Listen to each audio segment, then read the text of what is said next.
মৰম কৰো কৰো লাগিব পাৰে মানুহৰ খং কৰো কৰো লাগিব পাৰে আৰু বহুত কৰো আমি পেচাব কৰো কাৰোবাৰ লেট্ৰিন কৰো মাজুলীৰ সিপাৰে তোকে দেখাৰ পৰাই মৰম মোৰ কৰো কৰো লাগে কৰো কৰো লাগে কি কৰো লাগে মৰম কৰো কৰো লাগে অ'কে সেইটো লিখি দিব লাগে ন তাত যেতিয়া আমি ডিগ্ৰী পঢ়ি আছিলোঁ তেতিয়াই পদ্মনাভ বৰদলৈয়ে অসমলৈ সেই সুনাম কঢ়িয়াই আনিছিলে কেৱল অসমলৈ নহয় নৰ্থ ইষ্টলৈ সুনাম কঢ়িয়াই আনিছিলে কাৰণ তেওঁ অসমৰ পৰা ইণ্ডিয়ান আইডলৰ প্ৰথমগৰাকী অসমৰ পৰা প্ৰতিনিধিত্ব কৰিছিলে তেতিয়াহ'লে পদ্মনাভ বৰদলৈয়ে অসমীয়া হিন্দী তেখেতে নেপালী বেংগলী তাৰপিছতে তেখেতে ইংলিছ মালায়ালী মাৰাঠী কানাড়া এই সকলোবিলাক ভাষাতেই গীত গাব জানে ক'ৰবাত পদ্মনাভ আৰু ক'ৰবাত পদ্মনাথ বৰদলৈ এই বস্তুটো কিয় মানুহে কিয় কনফিউজ কৰে পদ্মনাভ ভিডিঅ'টো ক্লিক কৰাৰ বাবে ধন্যবাদ চাবলৈ আৰম্ভ কৰিছে বাৰ্তালাপ মই চক্ৰপাণি পৰাশৰ এইকেইদিন খুব ভাল ভাল ভিডিঅ' আপোনালোকৰ বাবে আগবঢ়াই আছোঁ আৰু আজি আমাৰ মাজলৈ কোন আহিছে এই বিষয়ে যদি আপোনালোকে জানিব বিচাৰে তেতিয়া মই ক'ব বিচাৰিম এটা ভিডিঅ' চাই লওক কাৰণ ইতিমধ্যে থাম্বনেইল আৰু হুকলাইনকেইটা আপোনালোকে শুনিছে অনুমান কৰিব পাৰিছে কোন আহিছে প্ৰথম এটা ভিডিঅ' চাই লওক পদ্মনাভ বৰদলৈ কোন হয় मुंबई ने मेरे सपनों को उड़ान दी और मुझे एक स्ट्रगलर से एक स्टार बनाया जग से हारा नहीं मैं खुद से ही हारा हूं मां तुझे देखा तो ये जाना सनम प्यार होता है दीवाना सनम এয়া হৈছে পদ্মনাভ বৰদলৈ যেতিয়া আমি ক্লাছ 12ত পঢ়ি আছিলোঁ তেতিয়াই পদ্মনাভ বৰদলৈয়ে বলিউডত এটা নিজৰ নাম সৃষ্টি কৰিবলৈ সক্ষম হৈছিলে যেতিয়া আমি ডিগ্ৰী পঢ়ি আছিলোঁ তেতিয়াই পদ্মনাভ বৰদলৈয়ে অসমলৈ সেই সুনাম কঢ়িয়াই আনিছিলে কেৱল অসমলৈ নহয় নৰ্থ ইষ্টলৈ সুনাম কঢ়িয়াই আনিছিলে কাৰণ তেওঁ অসমৰ পৰা ইণ্ডিয়ান আইডলৰ প্ৰথমগৰাকী অসমৰ পৰা প্ৰতিনিধিত্ব কৰিছিলে নৰ্থ ইষ্টৰ পৰা সাৰেগামাৰ জি টিভিত যিটো অনুষ্ঠান হয় তাত নৰ্থ ইষ্টৰ পৰা প্ৰথমবাৰলৈ প্ৰতিনিধিত্ব কৰিছিলে ইয়াৰ উপৰি তেখেতে গীমা এৱাৰ্ডৰ বাবে মনোনীত হৈছিলে আৰু পদ্মনাভ বৰদলৈ কোন হয় বুলি ক'লে বহুতে প্ৰশ্ন কৰে আজি পদ্মনাভ বৰদলৈ মোৰ লগত উপস্থিত আছে আমি বাৰ্তালাপ কৰিব বিচাৰিছোঁ আৰু তেওঁৰ বিষয়ে আৰম্ভণিৰ পৰা আজিলৈকে সকলোবিলাক কথা জানিবলৈ চেষ্টা কৰিম আৰু এই অনুষ্ঠানটো আৰ্কাইভ হিচাপে থাকি যাব বুলি আশা কৰিম নমস্কাৰ জনাইছোঁ পদ্মনাভ নমস্কাৰ থেংক ইউ ছ' মাছ চক্ৰপাণি ইমান সুন্দৰভাৱে তুমি ইণ্ট্ৰডাকশ্যনটো দিছা মোৰ নিজৰো ভাল লাগি গৈছে কাৰণ কেতিয়াবা এনেকুৱা হয় ন বহুত বছৰৰ পৰা কাম কৰি আছোঁ কেতিয়াবা নিজকে পাহৰি যোৱা যায় যে কি কৰি আছোঁ বা কি কৰি থকা নাই এনেকৈ কোনোবাই খুব ধুনীয়াকৈ ক'লে ভাল লাগে চ' থেংক ইউ ছ' মাছ মোক এই সুন্দৰ অনুষ্ঠান বাৰ্তালাপত আমন্ত্ৰণ কৰা ধন্যবাদ আজি কথাবোৰ ভালকৈ পাতি যাম বুলি একদম খোলাকৈ একদম খোলা মনেৰে আৰু এইখিনিতে কওঁ আজি মানে মোৰ নামটো চক্ৰপাণি পৰাশৰ যাৰ হাতত চক্ৰ আছে আৰু যাৰ নাভিৰ পৰা ব্ৰহ্মাৰ জন্ম হৈছিল পদ্মনাভ মানে দুইগৰাকী আমি আজি অকণমান শ্ৰীকৃষ্ণৰ নামেৰে বহিছোঁ হয় তাৰমানে এনেই পদ্মনাভ মানে পদ্ম আছে নাভিত যাৰ অসমীয়াত যিহেতু ব্যাকৰণ আমি বহুব্ৰীহি সমাস পদ বুলি যিটো কওঁ গতিকে সেই সমাস পদৰে মা খুব আধ্যাত্মিক ৰিলিজিয়াছ গতিকে আমি যিহেতু যমজ ভাতৃ মোৰ টুইন ব্ৰাদাৰ সি মোতকৈ 1 মিনিটৰ ডাঙৰ যমজ তাৰ নামটো মায়ে দেউতাৰ ৰাশিৰে দিছে অৰুণাভ মেঘ ৰাশিৰে আৰু মোৰ নামটো মাৰ কন্যা ৰাশিৰে দিছে মাৰ নাম প্ৰণীতা আৰু মোৰ নাম দিছে পদ্মনাভ ভগৱান বিষ্ণু ৱাও দুইগৰাকী যমজ ভাতৃ আমি যমজ ভাতৃ সি 1 মিনিটৰ ডাঙৰ মই 1 মিনিটৰ আইডেণ্টিকেল নে একদম আইডেণ্টিকেল খালি সি চশমা পিন্ধে এতিয়া মই যেনিবা চশমা নিপিন্ধো মানে বহুতে ভুলে হৈ যায় কেতিয়াবা তেনেকৈ লগ পালে মই বুলিয়ে ভাবোঁ মই ইমান বছৰৰ পৰা জানো তোমাক বাট মই আজিলৈকে গম পোৱা নাছিলোঁ আমাৰ ইনফেক্ট আমাৰ এণ্টাৰটেইনমেণ্ট ইণ্ডাষ্ট্ৰী হওক বা আমাৰ মিডিয়া ইণ্ডাষ্ট্ৰী হওক বহুত টাইমত তাক লগ পাই পেলাই মানে মই বুলি ভাবিছে ইনফেক্ট এইবাৰ জুবিন দাই আমি য'ত আছিলোঁ তাতে মাজতে জুবিন দা আহিছিলে আমি য'ত থাকোঁ তাৰ কাষৰ ঘৰত আহিছিলে তো ৰাতিপুৱাতে মানে অৰুণাভ অফিচত যাব ওলাইছে তাৰপিছতে অৰুণাভে ঘপককৈ জুবিন দাক দেখি পেলাই মাতো নামাতোকে কাৰণ সি এইটো ইণ্ডাষ্ট্ৰীত নাই সি এজন নৰ্মেল মানুহৰ নিচিনা সি ঘপককৈ চাই পেলাই কি ক'ব মাতিম নে নামাতিম জুবিন দাই থৰ লাগি চাই থাকোঁতে কি হ'ল এনেকৈ সুধিলে জুবিন দাৰ তাৰপিছতে সি ভালে আছোঁ তাৰপিছত ভাবিছেও চাগে জুবিন দাই ই মোক কিয় মাতা নাই বা এনেকুৱা ধৰণৰ তাৰপিছত সি মোক আহি পেলাই ক'লে মোক অৰুণাভে আহি ক'লে যে এই জুবিন দাক লগ পাইছিলোঁ প্ৰথম চাগে তেওঁ মানে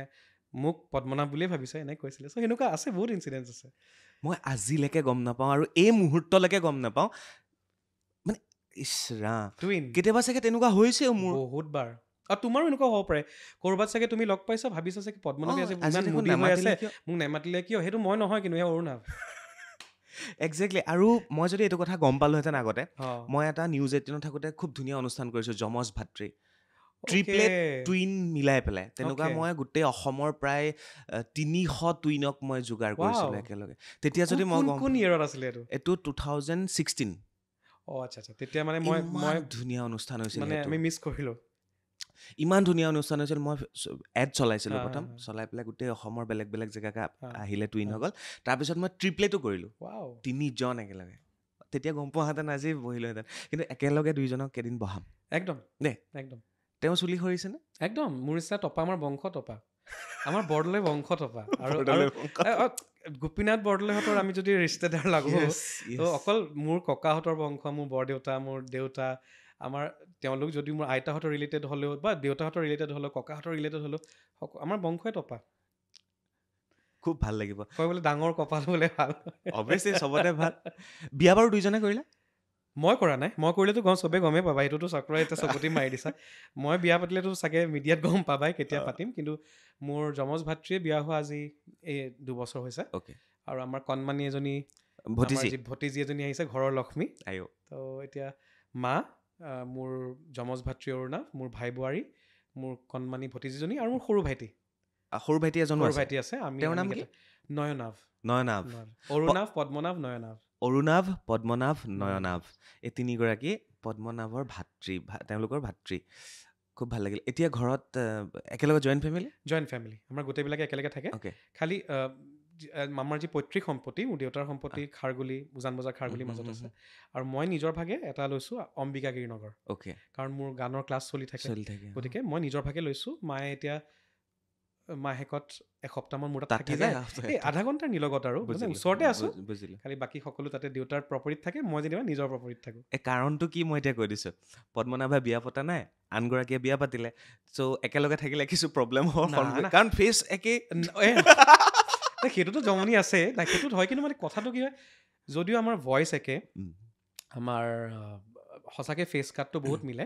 তথাপি ক'ৰবাত নহয় ক'ৰবাত যিহেতু ইমান বছৰে মই মানে এণ্টাৰটেইনমেণ্ট ইণ্ডাষ্ট্ৰীত আছোঁ কাম কৰি আছোঁ বা সি এটা বেলেগ এটা ইণ্ডাষ্ট্ৰীত কাম কৰি আছে তো আমাৰ এতিয়া চিন্তাধাৰাবোৰ ৱে অফ টকিংবোৰ ডেফিনেটলি বেলেগ হয় কিন্তু সৰু থাকোঁতে সঁচা কথা ক'ব গ'লে মই একদম ক্লাছ আমি 5-6 যেতিয়া আছিলোঁ অকল মাৰ বাহিৰে আমাৰ ঘৰৰ মানুহ আমাক চিনি নাপায় সি উৎপাত কৰে মাৰ খা তাৰপিছত মই তেতিয়া হেৰি কৰিব লাগে মানে সি উৎপাত কৰি পলাই যায় হোমৱৰ্কবোৰ ডাবুল হোমৱৰ্ক মই কৰিব লাগে সি ধুনীয়াকৈ ফালৰি কাটি গুচি যায় মানে তাৰ লাইফটো অকণমান সহজ হৈ যায় আৰু মই মানে প্ৰেছাৰটো মানে বেছিকৈ মই ল'ব লাগে অ'কে তো তেনেকুৱা ধৰণে বহুত ধুনীয়া ইনচিডেণ্টছ হৈছে কিন্তু মানে ভাল বেয়া চব অভিজ্ঞতা আছে খালি এনেকুৱাও কয় যে মানুহবিলাকে যে যমজ হ'লে বা টুইন হ'লে একদম একে নেকি যদিও শাৰীৰিকভাৱে দেখিবলৈ অলমষ্ট একে লাগে কিন্তু মানসিক স্থিতিটো সম্পূৰ্ণ একদম বেলেগ মানে দুটা বেলেগ গ্ৰহ টাইপ লাগি যায় সেনেকুৱা লাগে ব্ৰেইন বেলেগ একদম কমপ্লিট আৰু 1 মিনিটতে বহুত ডিফাৰেঞ্চ আহি যায় কাৰণ তাৰ জীৱনৰ চিন্তাধাৰা তাৰ জীৱনশৈলী মোৰ জীৱনৰ চিন্তাধাৰা মোৰ জীৱনশৈলী দ্য ৱে আই স্পীক বা তাৰ যিটো ৱে কথোপকথন কৰে বহুত ডিফাৰেঞ্চ আহি যায় তেতিয়া মানে এতিয়া তুমি যদি আমাক একেলগে কথা পাতিবা তেতিয়া তুমি নিজে নিজে গম পাই যাবা ফিলটো পাই যাবা এনেকুৱাও কয় যমজসকলৰ যে আপোনাৰ যদি অকণমান গাটো বেয়া হ'ল তেওঁৰো কিছু সময়ৰ পিছত বেয়া হয় এনেকুৱা হৈছিল সেইটো হৈছিলে দেই সেনেকুৱা আমাৰ সৰু থাকোঁতে মোৰ যেতিয়া বেমাৰ হয় তাৰে 5 দিন পিছত তাৰ বেমাৰ আৰম্ভ হয় একেলগে নহয় 5 দিন পিছত আৰু এনেকুৱা হয় কেতিয়াবা সৰু কালৰ তাৰ যিবোৰ বেমাৰ আছিলে সেইবোৰ মোৰ এতিয়া ডাঙৰ কালত হৈছে আৰু মোৰ যিবোৰ সৰু কালত বেমাৰ আছিল তাৰ এতিয়া ডাঙৰ কালত হৈছে তাৰমানে এনেকুৱা অলপ কিবা কিবি থাকে চাগে কিবা কিবি এটা কানেকশ্যন থাকে ডেফিনেটলি আৰু মোক আজি ভাল কথাটো গম পালোঁ সেইকাৰণে আলোচনাটো অকণমান বঢ়াই দিলোঁ এইখিনি সময় ভাল লাগিল কথাখিনি জানি পেলাই চ' ইয়াৰ পিছত যদি মই কওঁ পদ্মনাভ বৰদলৈ কোন হয় ইতিমধ্যে ভিডিঅ'টো দেখা পাইছে মই ইতিমধ্যে কৈছোঁৱেই ইয়াৰ লগতে মই ক'ব লাগিব তেওঁ এগৰাকী কণ্ঠশিল্পী তেওঁ এগৰাকী গীতিকাৰ তেওঁ এগৰাকী সুৰকাৰ আৰু তেওঁ এগৰাকী খুব ভাল এংকৰ অসমৰ বহু চেনেলত তেওঁ নিজৰ অনুষ্ঠান আগবঢ়ায় তেওঁ নিজৰ শ্ব' থাকে লগতে তেওঁ মঞ্চত খুব ভাল এংকৰিং কৰে মঞ্চত কৰা নাই বাৰু মানে পাব্লিক মঞ্চত কৰা নাই মানে কিন্তু মানে মই ডেফিনেটলি টিভি মঞ্চত আৰু মই জাষ্ট এনেকৈ নিজৰ মানে চেট শ্ব' হিচাপত তেনেকৈ হয়, কৰিছিলোঁ কিন্তু পাব্লিকেলি মই কোনদিন কৰা নাই তেনেকৈ Okay, okay. সেইটোত নাই কিন্তু মানে মই বাকী মানে তুমি যিটো কৈছা মই ডেফিনেটলি ৰাইজৰ পৰা সেই মৰমটো পাইছোঁ যে যে বহুতে কয় যে ইমান ভালকৈ মানে প্ৰফেচনেলি কিয় এংকাৰিং নকৰে বহুত এনেকুৱা অফাৰো আহিছিলে একদম একদম কিন্তু মই তেতিয়া ক'লোঁ যে নাই মই মানে এংকাৰিংটো মোৰ মানে সীমিত কিয় মোৰ ইমান এংকাৰিঙৰ জ্ঞান যদিও নাই কিন্তু মই জাষ্ট ৰিয়েলিটি শ্ব' যদি ছিংগিং ৰিয়েলিটি শ্ব' হয় আৰু যদি কিবা মিউজিক ৰিলেটেড চেট শ্ব' হয় তেতিয়াহে মই কৰিম তাতকৈ বেছি আৰু নাই সেইটো এটা নিজৰ জেগা ন এটা জেগা তাৰপিছত যদি মই কওঁ তেতিয়াহ'লে পদ্মনাভ বৰদলৈয়ে অসমীয়া হিন্দী তেখেতে নেপালী বেংগলী তাৰপিছতে তেখেতে ইংলিছ মালায়ালী মাৰাঠী কানাড়া এই সকলোবিলাক ভাষাতেই গীত গাব জানে আৰু অসমৰ যিবিলাক আমাৰ জনগোষ্ঠীয় ভাষা আছে তাতো তেখেতে গীত গাব জানে গতিকে সেইটো এটা পদ্মনাভৰ খুব প্লাছ পইণ্ট আৰু খুব শলাগিবলগীয়া কথা ইংলিছ এছমিজ হিন্দী বেংগলী সকলোবিলাক জনাটো গৌৰৱৰ কথা তাৰ কাৰণে সুবিধাও হয় তেওঁ নিশ্চয় যে সেইটো কথা কোৱা এবাৰ কেনেকৈ শিকিলা ইমানবিলাক ভাষা আচলতে মই সেইটো কাৰণে মই প্ৰথম শলাগ ল'ব লাগিব মানে কৃতজ্ঞতা স্বীকাৰ কৰিব লাগিব মোৰ মাতৃ প্ৰণীতা শৰ্মা বৰদলৈ কাৰণ আজি তেওঁৰ অবিহনে মই পদ্মনাভৰ কোনো অস্তিত্ব নাই আচলতে সকলো মাতৃৰ বাহিৰে কোনো ল'ৰা ছোৱালীৰ অস্তিত্ব নাথাকে কাৰণ আমি ভগৱানক দেখা নাই কিন্তু আমি মা দেউতাক দেখিছোঁ আৰু মাতৃ ভগৱানৰ স্বৰূপ মায়ে মোক সৰু থাকোঁতে মানে অফিচিয়েলি নহয় আনঅফিচিয়েলি আনুষ্ঠানিকভাৱে তেওঁ মোক সংগীতৰ সেই এটা আভাস দিছিলে ক্লাছ 1তে তেতিয়া মই 1 তেতিয়া মোৰ জীৱনৰ প্ৰথমটি গীত আছিলে চিৰ চেনেহী মোৰ ভাষা জননী শুনাই এনেকৈ শুনি শুনি যাম এবাৰ প্ৰথম যেতিয়া মই মোৰ মনত আছে আচলতে ইনচিডেণ্টটো মই তাকে কৈ দিছোঁ আমাৰ সকলোৰে মৰমৰ সুদক্ষিণা শৰ্মা আমি আইতা বুলি মাতিছিলোঁ ডক্টৰ ভূপেন হাজৰিকাদেৱৰ সুদক্ষ ভগ্নী আৰু আইতাই তেতিয়া মাহঁতক অসম সাহিত্য সভাৰ চিৰ চেনেহী মোৰ ভাষা জননী গীতটি শিকাই আছিলে মা কামৰূপ একাডেমী হাই ছেকেণ্ডেৰী স্কুলৰ কৰ্মৰত শিক্ষয়িত্ৰী আছিলে সেই সময়ছোৱাত মই তেতিয়া ক্লাছ 1 মই আৰু মোৰ যমজ ভাতৃ অৰুণাভ আৰু মই আমি মানে খেলা ধূলা কৰি আছোঁ খুব ডাঙৰ আহল বহল মাহঁতৰ স্কুলখন কামৰূপ একাডেমী হাই ছেকেণ্ডেৰী স্কুল বুলি ক'লে সকলোৱে জানে তাতে হিতেশ্বৰ শইকীয়াৰ পৰা আদি কৰি হিমন্ত বিশ্ব শৰ্মাৰ পৰা আদি কৰি সকলো স্বনামধন্য ব্যক্তিসকলে তাতেই পঢ়িছে চ' সেই সময়ছোৱাত যেতিয়া আমি ফূৰ্তি কৰি আছোঁ তেতিয়া চিৰ চেনেহী মোৰ ভাষা জননী মাহঁতে গানটো শিকি আছে সেই গীতটি শিকি থাকোঁতে ঘপককৈ বোলে মই আহি পেলাই অলপ গুণগুণাই দিলোঁ সেই গুণগুণাওঁতে তেতিয়া ক্লাছ 1 তো মে বি ভিতৰত চাগে সেই সংগীতৰ এটা মাৰ পেটৰ পৰা চাগে কিবা এটা পাইছিলোঁ মাৰ সদায় গায়িকা হ'বলৈ মন আছিলে কিন্তু ককাই নিদিলে তো তেনেকুৱা হওঁতে যেতিয়া গালোঁ তেতিয়া ঘপককৈ সুদক্ষিণা আইতাই ক'লে এইকেইটা কাৰ ল'ৰা ছোৱালী এই ল'ৰা দুটা কাৰ হয় নাই ক'লে মায়ে ক'লে বাইদেউ মোৰ হয় নাই ক'লে তাৰপিছতে কৈছে দুজনে খুব মানে ফূৰ্তি কৰাৰ পিছতো আহি পেলাই গান শুনি পেলাই গাইছে তাৰপিছত অৰুণাভকো গাব দিলে মোকো গাব দিলে মই এনেই গাই দিলোঁ গাই দিওঁতে তেতিয়া বৰমাই কৈছে আইতাই কৈছে যে মাক ক'লে যে প্ৰণীতা তুমি ইহঁত দুটাক গান শিকাবা ভৱিষ্যতে কিবা ভাল মানুহ হ'ব মানে সেইটো প্ৰথম আশীৰ্বাদ তাৰমানে জীৱনত তেতিয়া কেতিয়াও ভবা নাই যে মই ছিংগাৰ হ'ম বা কিবা হ'ম সেইবোৰ একো ভবা নাই চ' সেইটোৱে মই এফাকি গাই দিছোঁ প্লিজ চিৰ চেনেহী মোৰ ভাষা জননী চিৰ চেনেহী মোৰ ভাষা জননী ধনে পুণ্যে হৃদ পাৱনি আই ধনে পুণ্যে হৃদ পাৱনি চিৰ চেনেহী মোৰ ভাষা জননী সঁচাকৈ আৰু এইটো এতিয়াও সাহিত্য সভাৰ এন্থম এতিয়াও মানে খুব ধুনীয়াকৈ পৰিৱেশন কৰে ভাল লাগিলে তাৰপিছতে আহিলোঁ আমি বাকীখিনি যাম মই মাজে মাজে কৈ থৈ গৈছোঁ বলিউডত যেতিয়া এণ্ট্ৰি কৰিছিল পদ্মনাভে তেতিয়াই কেকেৰ লগতো গীত গাইছিল কেকে আজি নাই আমাৰ মাজত বাট তেওঁৰ লগতো গীত গাইছিল মই পিছলৈ ৰাখিছোঁ এইখিনি কাহিনী পঢ়া শুনা ক'ত হ'ল কেনেকৈ হ'ল কলেজ স্কুলিং মই মহৰ্ষি বিদ্যা মন্দিৰত কৰিছোঁ আমাৰ শিলপুখুৰী আৰু সেইখিনি সময়ত কাৰণ আমি চাগে সমবয়সৰে হ'ম চক্ৰ আৰু আমি একে 88 বৰ্ণ সেইখিনি সময়ত গতিকে আমাৰ সময়ছোৱাত মেক্সিমাম সেৱা বৰ্ডে আছিলে CBSE বৰ্ড নাছিলে চেণ্ট্ৰেল বৰ্ড নাছিলে আৰু সেৱা বৰ্ডৰ ভিতৰত গুৱাহাটীৰ যিখিনি ইয়াৰে লোকেল যিখিনি থাকে সকলোৱে ডন বস্কো ল'ৰা হ'লে বা ছোৱালী হ'লে Saint Mary's Don Bosco Saint মেৰিজত নাম থকা গতিকে সেই সময়ছোৱাত তেনেকুৱা টক্কৰ দিবলৈ ভাল এখন স্কুল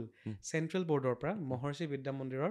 আৱিৰ্ভাৱ হৈছিল তেতিয়া, যদি ভুল হোৱা নাই। চ' সেই সময়ছোৱাত এতিয়া দেউতা মাহঁতৰ এটা কথা, মোৰ মা মানে খুব আধ্যাত্মিক আৰু সৰুৰ পৰাই মানে খুব ৰিলিজিয়াছ হয়, মা নিজৰ শিক্ষক, দেউতাও খুব মানে শিৱ ভক্ত দেই, আমাৰ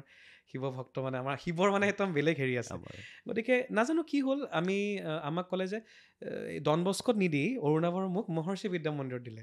প্ৰথম আমাৰ অকণমান মানে এনেকুৱা হ'ল যে আমাৰ চব ফ্ৰেণ্ডছবিলাকে ডন বস্কোত যায়, আমি কিয় যাম মহৰ্ষি বিদ্যা মন্দিৰ নতুন খুলিছে তেতিয়া, আৰু ডন বস্কোটো আগৰ পৰাই নাম আছে। তাৰপিছত নাজানো দেউতাই কিয় ক'লে যে আমি মানে এখন বিদ্যালয়ত দিম, কাৰণ তাতে মানে এটা সংস্কৃত বা আমাৰ শাস্ত্ৰৰ ওপৰত আৰু সাধনা মেডিটেশ্যন, যিটো বস্তু আমি একো বুজি নাপাইছিলোঁ, কোনো স্কুলত নাই অসমত, নৰ্থ ইষ্টতে নাই, অকল প্ৰথম আৰম্ভ হৈছে মহৰ্ষি বিদ্যা মন্দিৰত। তো মই যেতিয়া ক্লাছ আমাক 1ত তাতে এডমিশ্যন দিলে, 1 নে 2ত এডমিশ্যন দিওঁতে মই আৰু অৰুণাভ একেলগে গ'লোঁ। চ' তেতিয়া আমি সেই মেডিটেশ্যন কি বস্তু শিকিলোঁ, আৰু সেই তাৰে চাগে ক'ৰবাত নহয় ক'ৰবাত মহৰ্ষি বিদ্যা মন্দিৰৰ যিটো শিষ্টাচাৰ বা তাৰে যিখিনি শিক্ষক শিক্ষয়িত্ৰীসকলে আমাক যিখিনি পঢ়ুৱাইছিলে, তাৰে চাগে 1% মোৰ জীৱনত আজিও সেইখিনি কামত দিছে ক'ৰবাত নহয় ক'ৰবাত। আৰু মেডিটেশ্যনৰ কি গুণ, আধ্যাত্মিকতাৰ কি গুণ, সেই ক্লাছ 1-2ত একো বুজি পোৱা নাছিলোঁ, এতিয়া বুজি পাইছে। আৰু সেই তেতিয়াৰ পৰা কিন্তু ট্ৰান্সেণ্ডেণ্টেল মেডিটেশ্যন তেতিয়াৰ পৰা আৰম্ভ কৰিছোঁ ক্লাছ 2ত। এতিয়া অব্যাহত কৰিছোঁ। এতিয়া অকল ট্ৰান্সেণ্ডেণ্টেল বুলি নহয়, এতিয়া সুদৰ্শন ক্ৰিয়া কৰোঁ শ্ৰী শ্ৰী ৰবি শংকৰৰ, কিন্তু সেই তাৰ পৰা মানে চাগে সেই আৰম্ভণিটো মানে বীজটো তাৰ পৰাই মানে চাগে আৰম্ভ হৈছে। সুদৰ্শন ক্ৰিয়া ময়ো কৰোঁ, art of living Sri Sri Ravi শংকৰজীৰ। আৰু তুমি জানানে সুদৰ্শন ক্ৰিয়া ৰবি শংকৰজীৰ গুৰুজীৰ যিখিনি মানে ওপৰৰ যিখিনি গুৰু আহি আছে, তাতেও মহৰ্ষি মহেশ যোগীজী আছে, আমাৰ ছেইম গুৰু। মানে সেই বস্তুটো তাৰমানে কেনেকৈ হৈছে, আল্টিমেটলি মই ডাঙৰ হোৱাৰ পিছত মই আকৌ শ্ৰী শ্ৰী ৰবি শংকৰজী গুৰুজীৰ ওচৰত মই পালোঁগৈ। তো মানে ভগৱানে মানে গোটেইটো মিলাই থৈ দিছে কানেকশ্যনটো। মোক সিদিনা লাভলীনা বৰগোহাঁই আহিছিলে, তেখেতেও মোক কৈ থৈ গ'ল, তেওঁ আৰ্ট অফ লিভিঙৰ ষ্টুডেণ্ট হয়। আমাৰ চাগে মামা তেখেতো হয়। আমি বহুতখিনি চাগে আৰ্ট অফ লিভিং এনেকুৱা এটা বস্তু যে মানুহে ভাবিব যে খুব আমি ৰিলিজিয়নটো প্ৰচাৰ কৰিছে, কি নহয়, ইট ইজ মেডিটেশ্যন ৰিয়েলি। মানে পৃথিৱীত যিমান ধুমুহা নাহক কিয়, কেনেকৈ আমি কি শক্তিৰে আমি সেইটো মানে সন্মুখীন হ'ম, সেইটোৱে মেডিটেশ্যন। একদম ঠিক। তুমি তেনেকৈ ধৰ্মৰ যে একো নাই, নাহিদ আহি গ'ল, এখন চকীতে বহি গ'ল, তাইও খুব ধুনীয়াকৈ কৈ থৈ গ'ল এটা কথা, তাই ওমকাৰ কৰে ৰাতিপুৱা। মই তাইক সুধিলোঁ, তুমি মুছলিম ছোৱালী, চক্ৰদা মই মুছলিম ছোৱালী হয়, বাট ওমটো ইউনিভাৰ্চ হয়, আৰু সংগীতৰ কোনো ধৰ্মই নাই চক্ৰ। আৰু নাহিদ মোক খুব মৰমৰ ভণ্টি, এণ্ড মানে she has also' made all of us proud. গতিকে সেই শিষ্টাচাৰ থকা মানুহৰ, আমি যিবোৰ আধ্যাত্মিকতাক বিলিভ কৰোঁ, আমাৰ মাজত কোনোৱে সেই ধৰ্ম আনি পেলাই বিভেদ সৃষ্টি কৰিবই নোৱাৰে। একদম এয়া এনেকৈ গৈ থাকিলোঁ। তাৰপিছৰখিনি কোৱা, তাত পঢ়িলা, তাৰপিছত কি পঢ়িলা? সেই মহৰ্ষিত পঢ়াৰ পিছত মেট্ৰিক পাছ কৰিছাতো? মই ইঞ্জিনিয়াৰ হয়। ডাঙৰ মানুহে, আৰে ভাই মই এইটো ধেমালি কৰিছোঁ, ডাঙৰ মানুহে ক্লাছ 8 ক্লাছ 10 ইমান মানলৈকে যায়তো। মই এতিয়া সিমান ডাঙৰ মানুহ মই হ'বলৈ পৰা নাই চাগে। ইঞ্জিনিয়াৰিং কেনেকৈ? মই পঢ়া শুনা যিহেতু মই এইটো আচলতে চাগে ইণ্টাৰভিউ হোৱাৰ আগত মই তোমালোকৰ লগত কথা পাতিছিলোঁ নে পাহৰিলোঁ। মই যে ক'লোঁ মোৰ টুইন ব্ৰাদাৰ অৰুণাভ তাৰ হোমৱৰ্কখিনি মই কৰিব লাগে, গতিকে মই নিজকে বহুত চোকা বুলি নকওঁ, কিন্তু মই বহুত কষ্ট কৰিছিলোঁ। মানে ইণ্টেলিজেণ্ট বস্তুটো এটা কি হয়, এটাটো মই নিজৰখিনি মই পঢ়োঁ দেই, মোৰখিনিও পঢ়োঁ আৰু মই অৰুণাভৰখিনিও পঢ়োঁ, মোৰ ডাবল পঢ়া হয়। তো মই যদি 100ৰ ভিতৰত যদি ছায়েন্সত 99 পাইছোঁ, সি 100ৰ ভিতৰত বহুত কম পাইছে, কাৰণ সি পঢ়া নাই। গতিকে সেইটো বাৰু স্কুলৰ মাৰ্কছ একো মেটাৰ নকৰে, ৰিয়েল লাইফটোহে মেটাৰ কৰে। তো সেইটোত মানে মই নিজকে খুব হেৰি কৰিবলৈ যোৱা নাই, কিন্তু এই যে যিটো ক'লোঁ, মই তেনেকৈ পঢ়াটো মেইনটেইন কৰিছিলোঁ, লগত সংগীতটো, আৰু তাৰ সমান্তৰালভাৱে আমাৰ প্ৰিন্সিপাল আছিল মণিকা গোস্বামী মেম। তেওঁ অসমৰ one of the most strict principal, আৰু তেওঁৰ কাৰণে আজি কিন্তু বহুতে মানুহ হৈছে, কাৰণ তেওঁ মোক কৈছিল যে পদ্মনাভ, গান গাই থকা, স্কুলৰ কাৰণে পুৰস্কাৰ অনা খুব গৌৰৱৰ কথা, পঢ়াত কেতিয়াও মানে মাইনাছ হ'ব নোৱাৰে, পঢ়াটো মেইনটেইন ৰাখি তুমি যি কৰা। গতিকে সেই হিচাপত মই তেনেকৈ মহৰ্ষিৰ পৰা কেন্দ্ৰীয় বিদ্যালয় খানাপাৰা পালোঁ, তাতো হাই ৰেংক থাকিলেহে পায়, বহুত হাই পাৰ্চেণ্টেজ। তাৰপৰা মই কটন কলেজ আহিলোঁ, কটনৰ ষ্টুডেণ্ট হ'লোঁ। এই কটনত পঢ়ি থকাৰ সময়ত মানে মই এবছৰ ড্ৰপ দি পেলাই ভাবিছিলোঁ যে মই মেডিকেল কৰিম, মোৰ ইঞ্জিনিয়াৰ হ'বলৈ মন নাই, ডক্টৰ হ'বলৈ মন আছিলে। খুব মোৰ ডক্টৰ পদ্মনাভ বৰদলৈ বুলি মই কওঁ ন, পদ্মনাভ তোমাক দেখিলে কিন্তু ডক্টৰ লাগে। থেংক ইউ ছ' মাছ। মোৰ একচুৱেলি ভিতৰত এটা ডক্টৰৰ সেই আত্মাটো, যদিও মানে কিবা এটা থাকে নহয় যে মানুহৰ কাৰণে সংবেদনশীল, মই কাৰোবাৰ কিবা বেমাৰ হওক কিবা হওক, মই মানে কিবা এটা হ'লেও কিবা সৰু হ'লেও পৰামৰ্শ এটা থাকে যে Yes, এইটো কৰিলে এইটো কৰাচোন yes, yes. মানে মই মানুহক হেল্প কৰি ভাল পাওঁ Okay. খালি পিছত এগৰাকী এষ্ট্ৰলজাৰে কৈছিলে খুব নাম থকা তেওঁ কৈছিল যে ই ডক্তৰ তেখেত হ'ব নোৱাৰে বাকী সংগীতজ্ঞ হ'ব পাৰে ইঞ্জিনিয়াৰ হ'ব পাৰে চব হ'ব কিন্তু ডক্তৰ নোৱাৰে Okay. আৰু এইটো মিলি গ'ল এইটো বাৰু যিটো বাৰু এষ্ট্ৰলজি Astrology. তো সেই তেতিয়াৰ সময়ত মই সেই এবছৰ যে গেপ লওঁতে যিটো মানে মই ক'লোঁ মা মই ঘৰতে পঢ়ি মেডিকেল পঢ়ি মায়ে ক'লে নালাগে কটনত এডমিশ্যন দিওঁ কাৰণ মাও কটনিয়ান আৰু মায়ে জানে ই মেৰিটৰিয়াছ ষ্টুডেণ্ট গতিকে এনেই বহি থকাতকৈ কটনত যাওঁ কিন্তু কটনহে মোক একচুৱেলি কটন কলেজে মোক ইণ্ডিয়ান আইডল বনালে কাৰণ তেতিয়ালৈকে মোৰ কোনো হাবিয়াস নাই মই কিবা ৰিয়েলিটি শ্ব'ত যাম বা ডাঙৰ হ'লে মই কিবা গ্লেমাৰাছ কিবা আৰ্টিষ্ট হ'ম সেইটো মানে মোৰ মানসিকতাত নাছিলে কাৰণ মোৰ মনত আছে কটনত যেতিয়া মই কটন যেতিয়া মই পঢ়ি আছোঁ সেই সময়ছোৱাত বহুত অসমৰ সেই তেতিয়াৰ দিনৰ ভাল ভাল আৰ্টিষ্টবিলাকে ফ্ৰেছাৰ্ছত গান গাব আহে তো আমাৰ ছাত্ৰ একতা সভাই মোক মানে ঠেলি দিয়ে কয় যে আমাৰ কটনৰ এজন নতুন যুৱক আহিছে ছাত্ৰ ইমান ভাল গায় তাক পদ্মনাভক আমি আগতে দিম মই কৈছোঁ নালাগে মেইন আৰ্টিষ্ট আছে মেইন আৰ্টিষ্টৰ আগত মোক থিয় কৰাই দিয়ে সেই যে এটা যে তেওঁলোকে মোক উৎসাহ দিলে সেইটো বহুত কামত আহিলে মোক ছাৰ প্ৰিন্সিপাল ছাৰ হওক আমাৰ GS হওক আমাৰ ষ্টুডেণ্টছখিনি হওক মোৰ বন্ধু বান্ধৱ চবেই ক'লে যে তোমাৰ মাতটো নেশ্যনেল লেভেলত মিলে তোমাৰ মাতটো নেশ্যনেল এই যে এটা উৎসাহ দিলে তেতিয়ালৈকে মই নিজকে নাজানো যদিও মোৰ ছাৰে মোক শিকাইছে মোৰ মায়ে প্ৰশিক্ষণ দিছে ছাৰে প্ৰশিক্ষণ দিছে ক্লাছিকেলৰ মই কৰি আছিলোঁ মই মডাৰ্ণৰ নাজানিছিলোঁ তো সেই যে উৎসাহটো পালোঁ লগালগ মই হিন্দী ট্ৰেইনিংখিনি তেনেকৈ মই কৰি কাৰণ সৰুৰ পৰা মই পাৰ্বতী প্ৰসাদ বৰুৱা বিষ্ণু ৰাভাৰ গীত তাৰপিছত মানে ৰুদ্ৰ বৰুৱাৰ গীত আনন্দীৰাম দাসৰ গীত তাৰপিছতে তেনেকুৱা বিভিন্ন ধৰণৰ গীত বা জনগোষ্ঠীয় গীত লোকগীত বৰগীত এইবিলাকৰ মই দিগ্গজ শিল্পীৰ পৰা প্ৰশিক্ষণ লৈহে ডাঙৰ হৈছিলোঁ হিন্দীৰ মোৰ ইমান প্ৰশিক্ষণ নাছিলে হিন্দীটো অকল মই মহৰ্ষিৰ পৰা পাইছিলোঁ কাৰণ সংস্কৃতত থাকে হিন্দীত চৰ্চা হয় সেইটো কাৰণে তো তেনেকৈ মোৰ ইণ্ডিয়ান আইডল হ'ল সেই বছৰটো মই ভাবিলোঁ মায়ে ক'লে হ'ব তুমি এনেই আছা যেতিয়া তুমি জাষ্ট এনেই অডিশ্যন মই মাক ক'লোঁ মই অডিশ্যন দি আহোঁ তেতিয়ালৈকে মানে তেতিয়া ৰূপম দা মোতকৈ যথেষ্ট ছিনিয়ৰ তেওঁ মাজে মাজে কটন কলেজত আহি পেলাই আমাক প্ৰশিক্ষণ দিয়ে গানৰ ৰূপম দাক মই কৈছিলোঁ ৰূপম দা মই ট্ৰাই কৰিম ৰূপম দাও ট্ৰাই কৰিম বুলি কৈছিলে তো আমি একেলগে গ'লোঁ ৰূপম দাই কেলকাতাত গ'ল মই গ'লোঁ দিল্লীত চ' তেনেকৈ সেই মোৰ যাত্ৰা আৰম্ভ হ'ল মই একদম ভবা নাই ইঞ্জিনিয়াৰিং কেনেকৈ কৰিলে তাৰপিছত এই যে মই যে তাতে গ'লোঁ গৈ পোৱাৰ পিছত মই ইণ্ডিয়ান আইডল ফাইনেলিষ্ট হৈ গ'লোঁ মোৰ কল্পনাৰো অতীত মই ভাবিবই নোৱাৰোঁ যে এজন গুৱাহাটীৰ এজন সাধাৰণ যুৱক কটন কলেজত পঢ়ি আছোঁ তাকো মই এবছৰ গেপ দিম বুলি ভাবিছোঁ মেডিকেল পঢ়িম কাৰণে চ' চিন্তাধাৰাটো একদম মেডিকেলত মোৰ পঢ়া শুনাতে পূৰা মন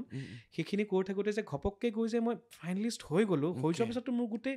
চেঞ্জ হৈ গ'ল গোটেই লাইফটো তাৰপিছত মই যেতিয়া অসম ঘূৰি আহোঁ সেই তেতিয়া যিটো আচল ক্ৰেজ যিটো তোমালোকে গম পোৱা চাৰেগাঁওপাত প্ৰথম দেৱজিৎ চাহা গৈছিল আৰু ইণ্ডিয়ান আইডল প্ৰথম মই গৈছিলোঁ যিটো ক্ৰেজ মানুহৰ যিটো মৰম আমি বুজি নাপাওঁ তেতিয়া চেলিব্ৰিটি মানে কি কয় আজিকালিতো সৰু সৰু ছ'চিয়েল মিডিয়াটো ইমান নাছিল সেইকাৰণে মানে তেতিয়া মানে বস্তুটো ভাইৰেল খুব কম তেতিয়া জেনুইন আছিল ৰাস্তাত মানুহে আমাক লগ পাই যিটো মৰম দিয়ে সেইটো জেনুইন আজিকালিতো চব নাটক বাহুল্য কৰি কৰাই বস্তুবোৰ আজিকালি ৰিয়েলিটি একো ৰিয়েলিটি শ্ব'ত ৰিয়েলিটি নাই আমাৰ তেতিয়া ৰিয়েল আছিল কাৰণ নাজানিছিলোঁ ন একো কথা তো তেনেকৈ সেই সময়ছোৱাত তেনেকৈ মই তাৰ পৰা আহি যেতিয়া মই অসম উভতি আহিছোঁ কটন কলেজত মানে বিমানবন্দৰৰ পৰা ডাঙৰ শোভাযাত্ৰা যে পদ্মনাভ বৰদলৈ অসম সন্তান সেই বস্তুবোৰ মানে যথেষ্ট মই মানে ডাঙৰ এটা মানে হাঁহ পাইছিলোঁ মানে যে এনেকৈও মৰম কৰিব পাৰেনে মানুহে বিভিন্ন দেশত মোক মাতিলে শ্ব' কৰিবলৈ ছনী টিভিৰ লগত এবছৰ মই কণ্ট্ৰেক্টত আছিলোঁ সেই যে এবছৰ এটা গেপ দিলোঁ তাৰপিছত তাতে মই বম্বেত শ্বিফ্ট হৈ গ'লোঁ শ্বিফ্ট হৈ তাৰ নেক্সট বছৰ মহাৰাষ্ট্ৰ ছেট মানে যিটো মুম্বাইৰ যিটো আমাৰ যেনেকৈ AIEEE হয় AIEEE লগত মহাৰাষ্ট্ৰ কম্বাইন এণ্ট্ৰেঞ্চ এক্সামিনেশ্যন হয় মহাৰাষ্ট্ৰত দিলা কাৰণ মইতো বম্বেত শ্বিফ্ট হ'লোঁ মইতো অসমত পঢ়িব নোৱাৰোঁ তেতিয়া কাৰণ মোৰ তেতিয়া গোটেই চিন্তাটোৱে চেঞ্জ হৈ গ'ল যে মই ডক্টৰ হ'ব নোৱাৰিম এতিয়া মই ইঞ্জিনিয়াৰিং কমপ্লিট কৰিমেই সেইটো মোৰ পঢ়া শুনা লাগিবই কিন্তু মই মুম্বাইত যিহেতু এবছৰ তেওঁলোকে মোক ৰাখিছে তো মই তাৰমানে কিবা এটা বম্বেতে ছেটেলড হ'ম চ' দেটছ হাউ মোৰ জাৰ্ণিটো ষ্টাৰ্ট হৈ গ'ল সেইটো তেনেকৈ আৰম্ভ হ'ল তাত সেইটো ইঞ্জিনিয়াৰিঙৰ যিটো তাৰপিছত মই তাতে বম্বেত ইঞ্জিনিয়াৰিং 4 বছৰৰ ইঞ্জিনিয়াৰিং 4.5 বছৰত পাছ কৰিছোঁ মানে মাজত অকণমান বেকচেক তেতিয়া লাগিছে কাৰণ চবফালে মেনেজ কৰিবলৈ দিগদাৰ কাৰণ এইফালে মই পঢ়া শুনাই মেনেজ কৰিম নে মই টিউশ্যনে টিউশ্যন কৰাই পইচা কামাই কৰোঁ তেতিয়া আৰু এইফালে আকৌ মই ষ্টেজ শ্ব' কৰি পেলাই কামাই কৰোঁ তেতিয়া নেহা কাক্কৰ মই আমিবোৰ চব একেলগে ষ্টেজ শ্ব' কৰোঁ নেহা কাক্কৰ মোতকৈ এবছৰ আগৰ নেহা কাক্কৰ ইণ্ডিয়ান আইডল 2ত তাই টপ 12 ফাইনেলিষ্ট আছিলে মই ইণ্ডিয়ান আইডল 3ত টপ 12 ফাইনেলিষ্ট আছিলোঁ বাপৰে চ' সেইবোৰ দিন একদম সুবৰ্ণ দিন তো তেনেকৈ আৰম্ভ হয় তাৰপিছত মই বোলো মই চাৰেগামাপা যাম তাৰপিছত After my 2013 তেতিয়া মই গ্ৰেজুৱেশ্যন কৰিছোঁ তো মা দেউতাক মই তেতিয়া একদম স্পষ্টভাৱে ক'লোঁ যে মা দেউতা যে আপোনালোকে মোক ইমানখিনি মৰম দিছে লাইফত তো মই মানে এতিয়া যে মিছা নকওঁ যে মই একদম গানতে লাগিম মোৰ এইটো নিচাটো যে মই এতিয়া মানে এতিয়া মই ইঞ্জিনিয়াৰিং চাকৰি নকৰোঁ আৰু এতিয়া মই বেংগলোৰত চাকৰি পাইছিলোঁ এচেঞ্চিয়ৰত মই কৈছোঁ নাযাওঁ মই এতিয়া মই এতিয়া একদম গানত লাগিম সেই তেতিয়া যে মই গানত আৰম্ভ কৰিলোঁ একদম ফুল ফ্লেজেড সেই তেতিয়াৰ পৰা আজিলৈকে চলি আছে তেনেকৈ অব্যাহত আছে খুব ধুনীয়া জাৰ্ণি পদ্মনাভৰ সঁচাকৈ দেই মই এই কথাখিনি অকণমান মই জানিছিলোঁ তেতিয়াও ময়ো নতুন বা ময়ো পঢ়ি আছোঁ মইতো তোমাক চাগে আমি 11-12 মানত লগ পাইছোঁ নহয় তুমি মোক চাৰেগামাপাৰ পিছত পাইছোঁ আমি তোমাক ভালকে আমি লগ পাইছোঁ 2014-15 তুমি তেতিয়া নতুনকৈ আৰম্ভ কৰিছোঁ তেতিয়া সঁচাকৈ দেই সঁচাকৈ কিমান ধুনীয়া সুন্দৰ জাৰ্ণি হয় তাৰপিছত আমি যে বৰদলৈ গোপীনাথ বৰদলৈৰ পৰিয়ালৰ লগত কানেকশ্যন কেনেকৈ মোৰ আইতাহঁতৰ ছাইডৰ পৰা কানেকশ্যন বাৰু আইতাৰ কানেকশ্যন আৰু দেউতাহঁতৰ ছাইডৰ কানেকশ্যন মানে মোৰ নিজৰ ককা যামিনীধৰ বৰদলৈ চ' মোৰ নিজৰ ককাই বোলে মানে আমাৰ অসমৰ মানে দেউতাহঁতে কোৱা কথা যে অসমৰ ৰূপ মঞ্চ সজ্জা আৰু মানে ধৰ এই স্কাল্পচাৰ আৰ্টিষ্ট বুলি কয় যে স্কাল্পটিং কৰে গম পালোঁ চ' ভাস্কৰ্য শিল্পী সেইবিলাক লগতে গানো শিকাইছিল বোলে কাৰণ মই ককাক লগ পোৱা নাই আমাৰ জন্ম হওঁতে ইতিমধ্যে ককা পৰলোক প্ৰাপ্তি হৈছিলে গতিকে ককাহঁতৰ মানে বৰদলৈ ফেমিলিটো খুব যদিও আইতাহঁতৰ ফেমিলিটো ক'ৰবাত পলিটিকেলি ৰিলেটেড আছিলে থ্ৰু গোপীনাথ বৰদলৈ কিন্তু মোৰ ককাহঁতৰ বংশখিনি বৰদলৈ বংশখিনি একদম কালচাৰেলি খুব ৰিচ ফেমিলি আৰু দেউতাও নাটক কৰিছিলে ফুটবল খেলিছিলে ত' তেনেকুৱা ধৰণৰ আৰু মোৰ মাহঁতৰ ফেমিলিটো কমপ্লিট ডিফাৰেণ্ট মাক গায়িকা হ'বলৈ নিদিলে কাৰণ ককা ACS তাহানি দিনৰ ACS অফিচাৰ আৰু তুমি জানিবা আমাৰ তুমি য'ত থাকা তাৰে অপজিটৰে ঘৰ ধৰণীধৰ শৰ্মা গতিকে সেই ককাই মানে ভাবিছিল যে গান বজনা নৃত্য বা অভিনয় কৰিলে সেই তেতিয়াৰ দিনত মানে সেইটো মানে তেওঁ ছাপৰ্ট নকৰিছিলে চ' মায়ে খুব ধুনীয়া গাইছিলে কিন্তু মাক গাব নিদিলে মাক ৰেষ্ট্ৰিক্টেড গতিকে এটা ছাইডৰ পৰা যদি মই মোৰ বৰদলৈ ফেমিলিৰ পৰা যদি মই সেই কালচাৰেল যিটো মানে সাংস্কৃতিক দিশত যিখিনি মানে কি বুলি ক'ম মানে তাৰে যদি জেনেটিক্স জিন্সখিনি পালোঁ আৰু মোৰ মাহঁতৰ ফেমিলিৰ পৰা মই সেই পঢ়া শুনাৰ জেনেটিক্সটো পালোঁ সেই দুটা মানে মই এইফালে পঢ়া শুনাটো মেইনটেইন কৰিব লাগিব এইফালে কালচাৰেলিও এক্টিভ হ'ব লাগিব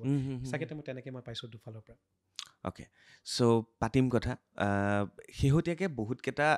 গীত নহয় এটা গীত ৰিলিজ কৰা হৈছে এইটো বছৰটো মই এটাই মানে আজি পৰা 2-3 মাহৰ আগত আজি এই জানুৱাৰী 24 তাৰিখে মই 24 তাৰিখে য়েছ গানটোৰ নামটো কৰো কৰো লাগে কি কৰো কৰো লাগে মৰম কৰো কৰো লাগে অ'কে সেইটো লিখি দিব লাগে ন তাত চোৱা এতিয়া কিন্তু মই কৰো কৰো লাগে বুলি মানুহে কৰো কৰো লাগে কি কৰো কৰো লাগে মৰম কৰো কৰো লাগিব পাৰে মানুহৰ খং কৰো কৰো লাগিব পাৰে আৰু বহুত কৰোঁ আমি পেচাব কৰোঁ লেট্ৰিন কিন্তু লেট্ৰিন কৰো নালাগে নহয় লেট্ৰিন কৰো লাগে লেট্ৰিন কৰিবলৈ লাগে সেইটোতো বেলেগ হৈ যাব পেচাব কৰো লাগিছে ক'ব পাৰি ক'ব পাৰি ডেফিনেটলি এইটোতো নেচাৰ্ছ কল কোনো একো হেৰি কৰিব নোৱাৰে তাৰমানে এতিয়া এনেকুৱা হৈছে যে মই তোমাক কিবা এটা বস্তু যদি কওঁ সেইটোৰ হয়তো হাজাৰ নিযুত ডাবল নহয় হাজাৰ মিনিং থাকিব পাৰে ডিপেণ্ড কৰে তুমি কেনেকৈ ভাবি লৈছা আৰু গানটো নোচোৱাকৈ তুমি যদি মোক মানে তীক্ষ্ণ গতিত কিবা যদি তুমি যদি কিবা এটা কোৱা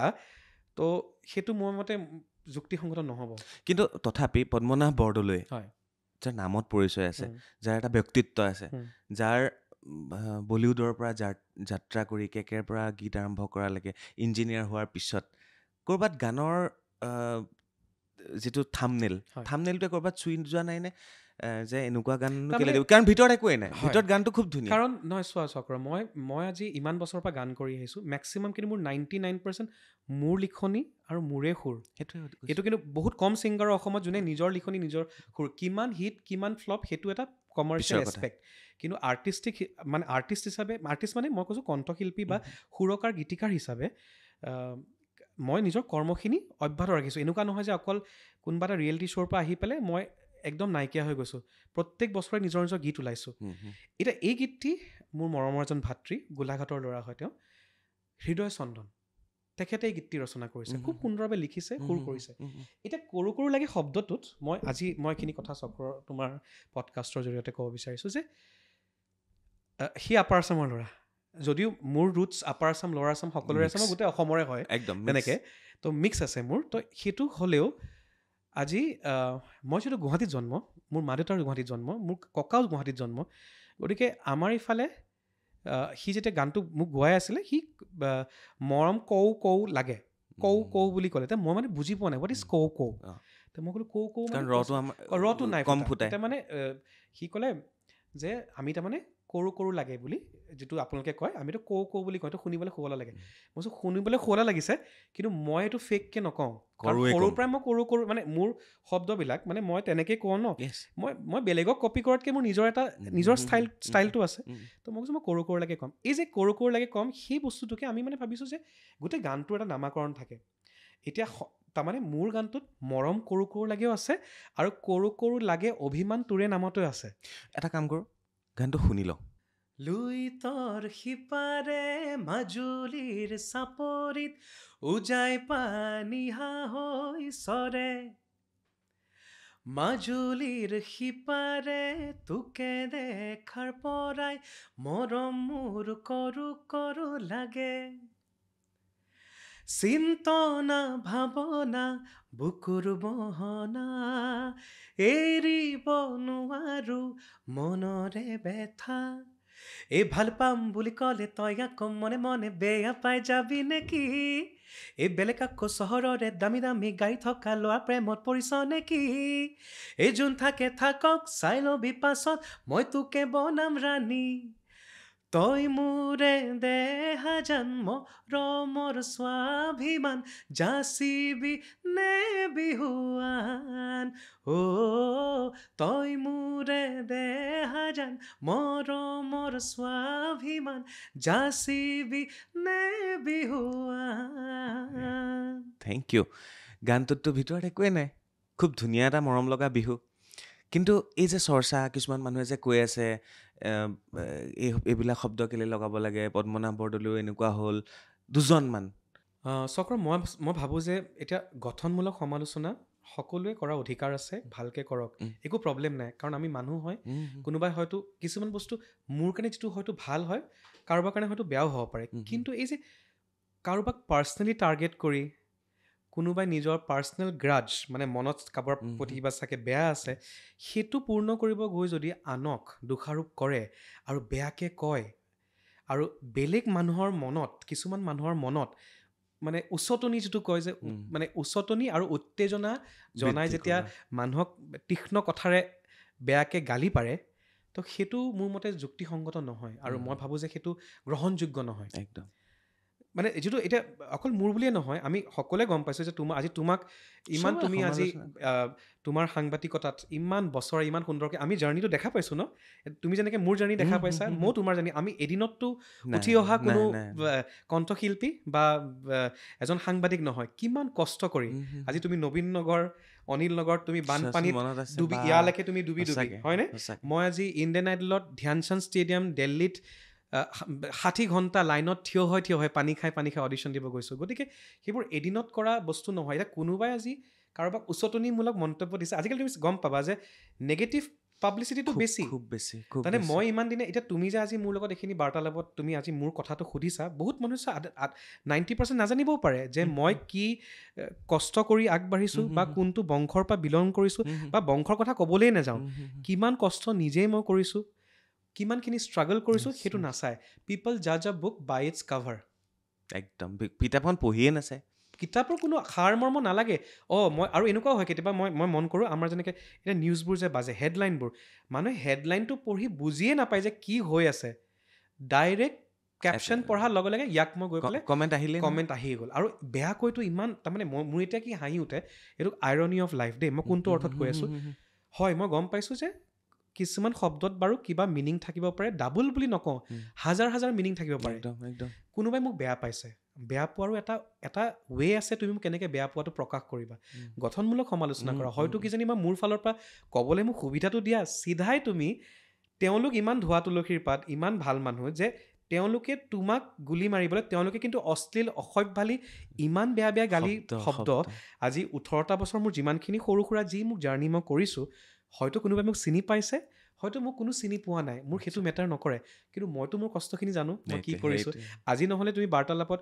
মোৰ বিষয়ে ক'বলৈ একো নাথাকিলেহেঁতেন, যদি মই একোকে কৰা নাই, এতিয়া কোনোবাই যদি মোক কয় যে মই তেওঁক চিনি নাপাওঁ, কোন হয়, তো কোনৰ মোৰ এটা আনচাৰ আছে। কিন্তু সেই বুলি কোন হয় বুলি কয়ে যে কাৰোবাক যে গুলি মাৰা যিটো এটা প্ৰবৃত্তি বা এটা প্ৰৱণতা থাকে যে মই মানে ইয়াক চবে বেয়া কৈছে ন, মই ইয়াকো মই বেয়া কওঁ, এইটো কিন্তু আমাৰ ছেডিষ্টিক প্লেজাৰ বুলি কয়।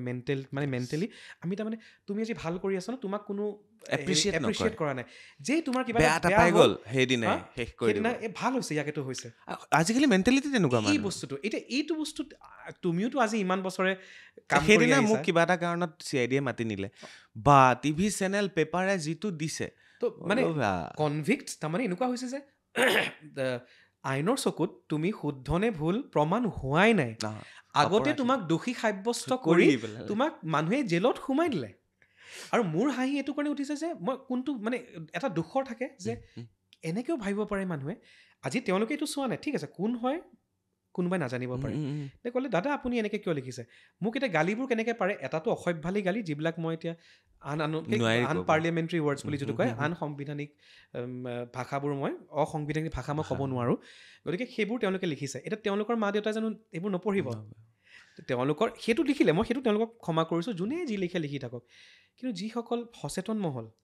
যিসকলে সঁচাকৈ মোক জানে কোন হয় কোন নহয়, তাতেওতো কিছুমানে এনেকুৱা মন্তব্য কৰি মানে এজ ইফ মই যেন সস্তীয়া জনপ্ৰিয়তা লৈছোঁ, তেওঁ যেন বেহতি গংগামে তেওঁ যেন হাতখন ধোৱা নাই।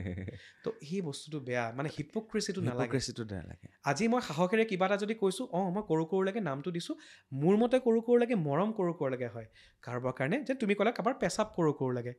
হ'ব পাৰে, একো বেয়া কথা নহয়। তাতোকৈ যদি কিবা আৰু বেয়া আছে সেইটো মোৰ হাতততো নাই। মৰমটো আগত বা পিছত লগাই দিলে হ'ল।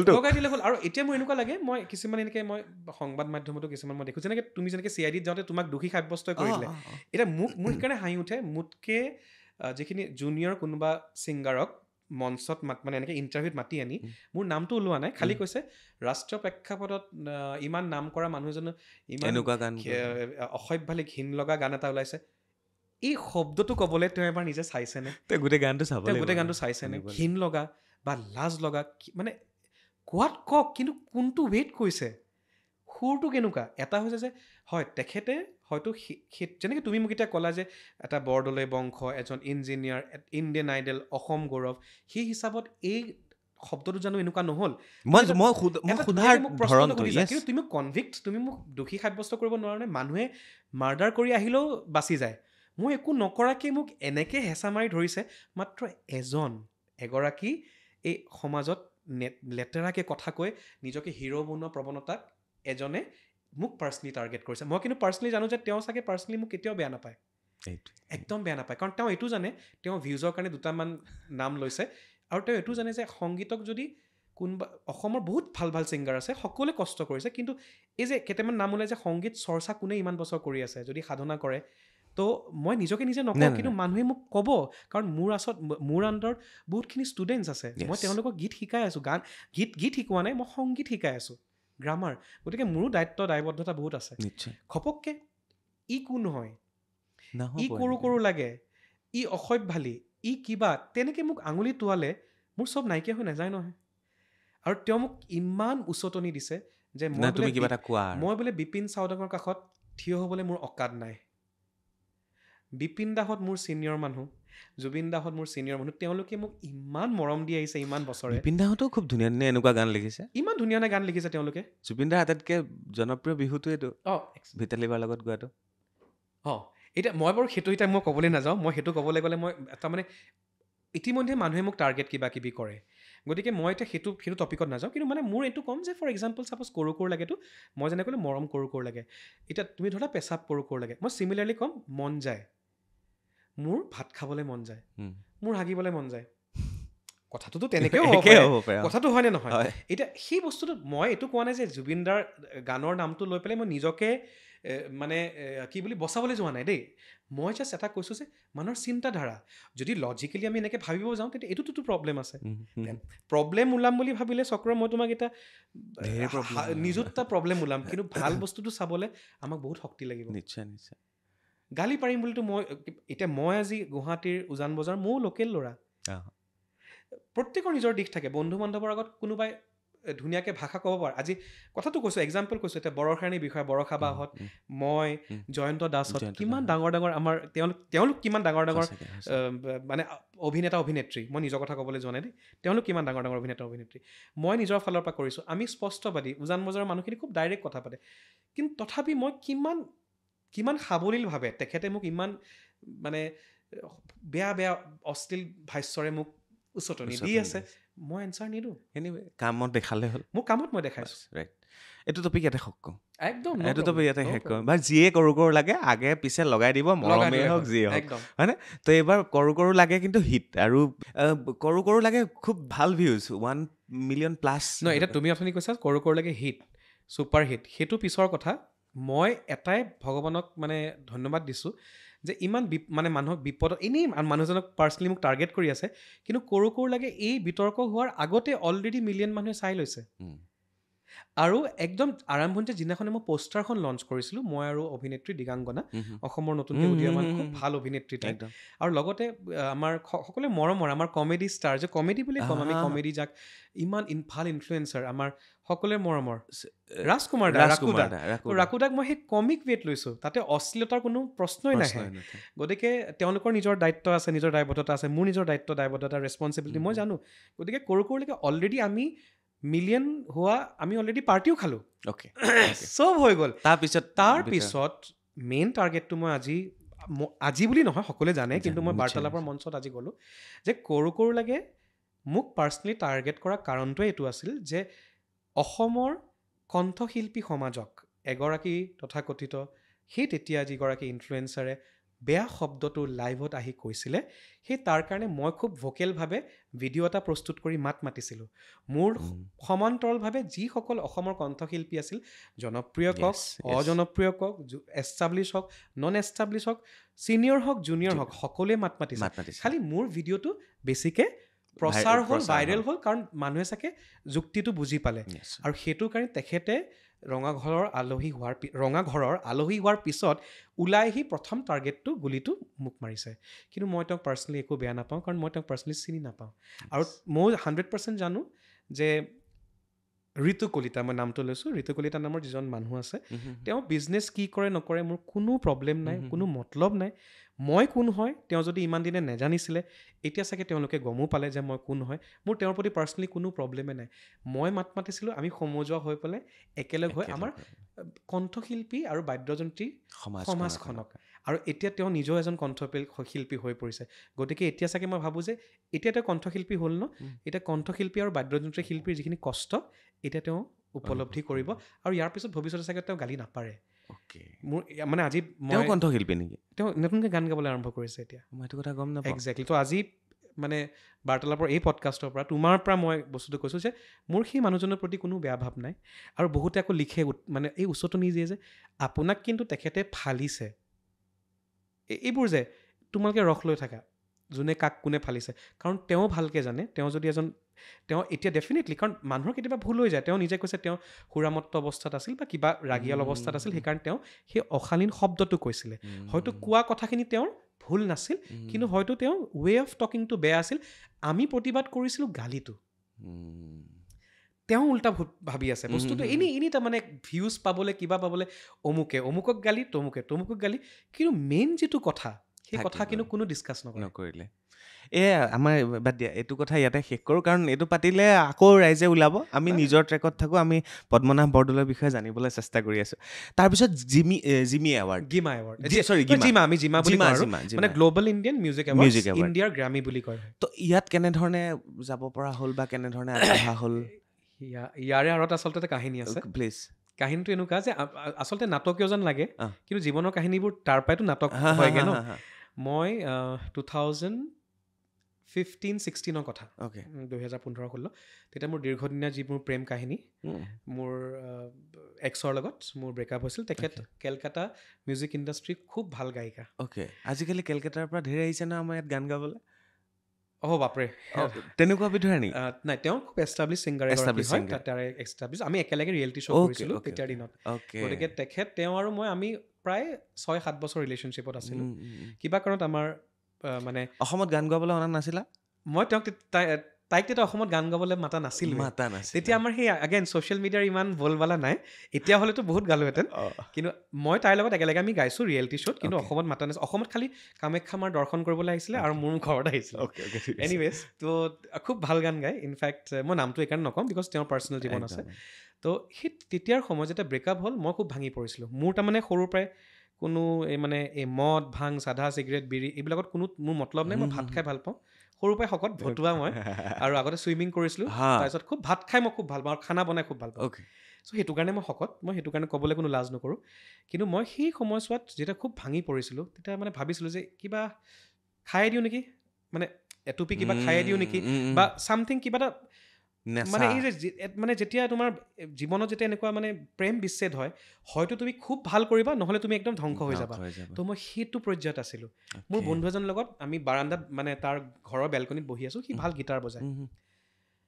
তো ইন্দ্ৰয়ে ভাল গীটাৰ বজায় সি কিন্তু অলপ ধুনীয়াকৈ কিবা কিবি খাই মানে হেৰি কৰি আছে সি কৈছে পেডি কিবা এটা গোৱাচোন তুমি কিবা এটা মই কৈছোঁ মোৰ কাৰো গান গাবলৈ মন যোৱা নাই মোৰ নিজৰ কিবা সৃষ্টি কৰিবলৈ মন গৈছে তো মোৰ জীৱনৰ প্ৰথম হিন্দী লিখনি সুৰ যিটো পিছত গৈ পেলাই জিমাত বেষ্ট ডেবিউটাণ্ট তেৰি জো বাতে মই শুনিম আৰু সেইটো লণ্ডনতো মোৰ শ্বুটিং হৈছিলে য়েছ এইটো ভিডিঅ' আছে খুব ধুনীয়াকৈ তোমাৰ চেনেলতে আছে নেকি নিজৰ চেনেলত আছে য়েছ তেৰি জো বাতে খুব ধুনীয়া লাগে সেইটো গান মোৰ ফেভাৰিট পাৰ্চনেল মই এবাৰ গাই দিছোঁ তেৰি জো বাতে হে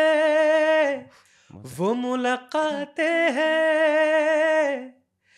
दिल में जो तेरी यादें हैं आँखों से छू लूं मैं लफ्जों को पी लूं मैं तेरी हर गमों को सहलूं मैं तेरी जो बातें हैं চাওক প্ৰেমত বিচ্ছেদ হোৱাৰ পিছত সৃষ্টি এইবিলাক হয় আৰু দুবাৰমান প্ৰেম হোৱাৰ পিছত আৰু দুবাৰমান বিচ্ছেদ হোৱাৰ পিছত আৰু ভাল ভাল গান আহিলে আৰু সেইটোতো হয় তাৰপিছতো ভাল ভাল গান আহিছে বাৰু কেতিয়াবা কি হয় সেই পেইনটো ইমান ইজি নহয় কিন্তু সেই যিটো মানে বেদনাটো থাকে সেইটোৱে কিন্তু সঁচা অৰ্থত মানে তুমি এজন সৃষ্টি কৰা এগৰাকী শিল্পী হোৱা বা নোহোৱা ক'ৰবাত নহয় ক'ৰবাত মানুহ হিচাপত সৃষ্টি কৰা শিল্পী হোৱা বা নোহোৱা ক'ৰবাত মানুহ হিচাপত তোমাক বহুতখিনি মানে মেচিয়ৰ্ড বনায় এইটো যেতিয়া এইটোতো ইণ্ডিপেণ্ডেণ্ট মিউজিক আছিলে ইণ্ডিপেণ্ডেণ্ট মিউজিক কেটেগৰীত অল অভাৰ ৱৰ্ল্ডত 4গৰাকী ইণ্ডিপেণ্ডেণ্ট ইণ্ডিয়ান মিউজিচিয়ান নমিনেট হৈছে তাৰ ভিতৰত এগৰাকী মই আৰু মোৰ এইকাৰণে ভাল লাগিছিল কাৰণ তাৰ আগত আমাৰ সকলোৰে মৰমৰ শিল্পী পাপন দাই সেই এৱাৰ্ডটো অলৰেডি পাই থৈছিলে গতিকে তাৰপিছত সেইটো মোৰ কাৰণে এটা বহুত ডাঙৰ এটা এচিভমেণ্ট যে তেওঁলোকৰ নিচিনা ইমান স্বনামধন্য শিল্পীৰ লগত মই যে তাতে গৈ বহিব পাৰিছোঁ একেলগে চ' সেইটো কাৰণে মই নিজকে মানে কি বুলি ক'ম ভাগ্যৱান নিশ্চয় এই সাৰেগামাত ইণ্ডিয়ান আইডলত অসমৰ ফাৰ্ষ্ট আপুনি আছে তুমি মানে মই ইণ্ডিয়ান আইডলত প্ৰথমগৰাকী অসমীয়া মই আছিলোঁ প্ৰথমগৰাকী অসমীয়া ইণ্ডিয়ান আইডলত কাৰণ সাৰেগামাত প্ৰথমগৰাকী অসমৰ পৰা প্ৰতিনিধিত্ব কৰিছিল দেৱজিৎ সাহাদাই কিন্তু নৰ্থ ইষ্টৰ ভিতৰত আৰু নৰ্থ ইষ্টৰ 2013 চনত গোটেই নৰ্থ ইষ্টৰ ভিতৰত সাৰেগামাত অকল মই আছিলোঁ ফাইনেলিষ্ট টপ 8লৈকে গৈছিলোঁ তেতিয়া নৰ্থ ইষ্টত কোনো যোৱা নাই অকল মই আছিলোঁ এতিয়া মই আৰু এটা প্ৰশ্নলৈ যাওঁ ক'ৰবাত আমি দেখা পাওঁ যেতিয়া ছ'চিয়েল মিডিয়া খুচৰোঁ বা আপোনাৰ গানসমূহ আমি চাবলৈ যাওঁ ক'ৰবাত পদ্মনাভ আৰু ক'ৰবাত পদ্মনাথ বৰদলৈ এই বস্তুটো মানুহে কিয় কনফিউজ কৰে পদ্মনাভ আৰু কেতিয়াবা টিভি চেনেলৰ তলতো যদি আপুনি এংকৰিং কৰি থাকে মোৰ ক'ৰবাত মনত পৰে মানে তো এইটো কাহিনীটো কি হয় ইমান ডাঙৰ যিবোৰ মানে টেলিভিশ্যন নেটৱৰ্ক চেনেল আছে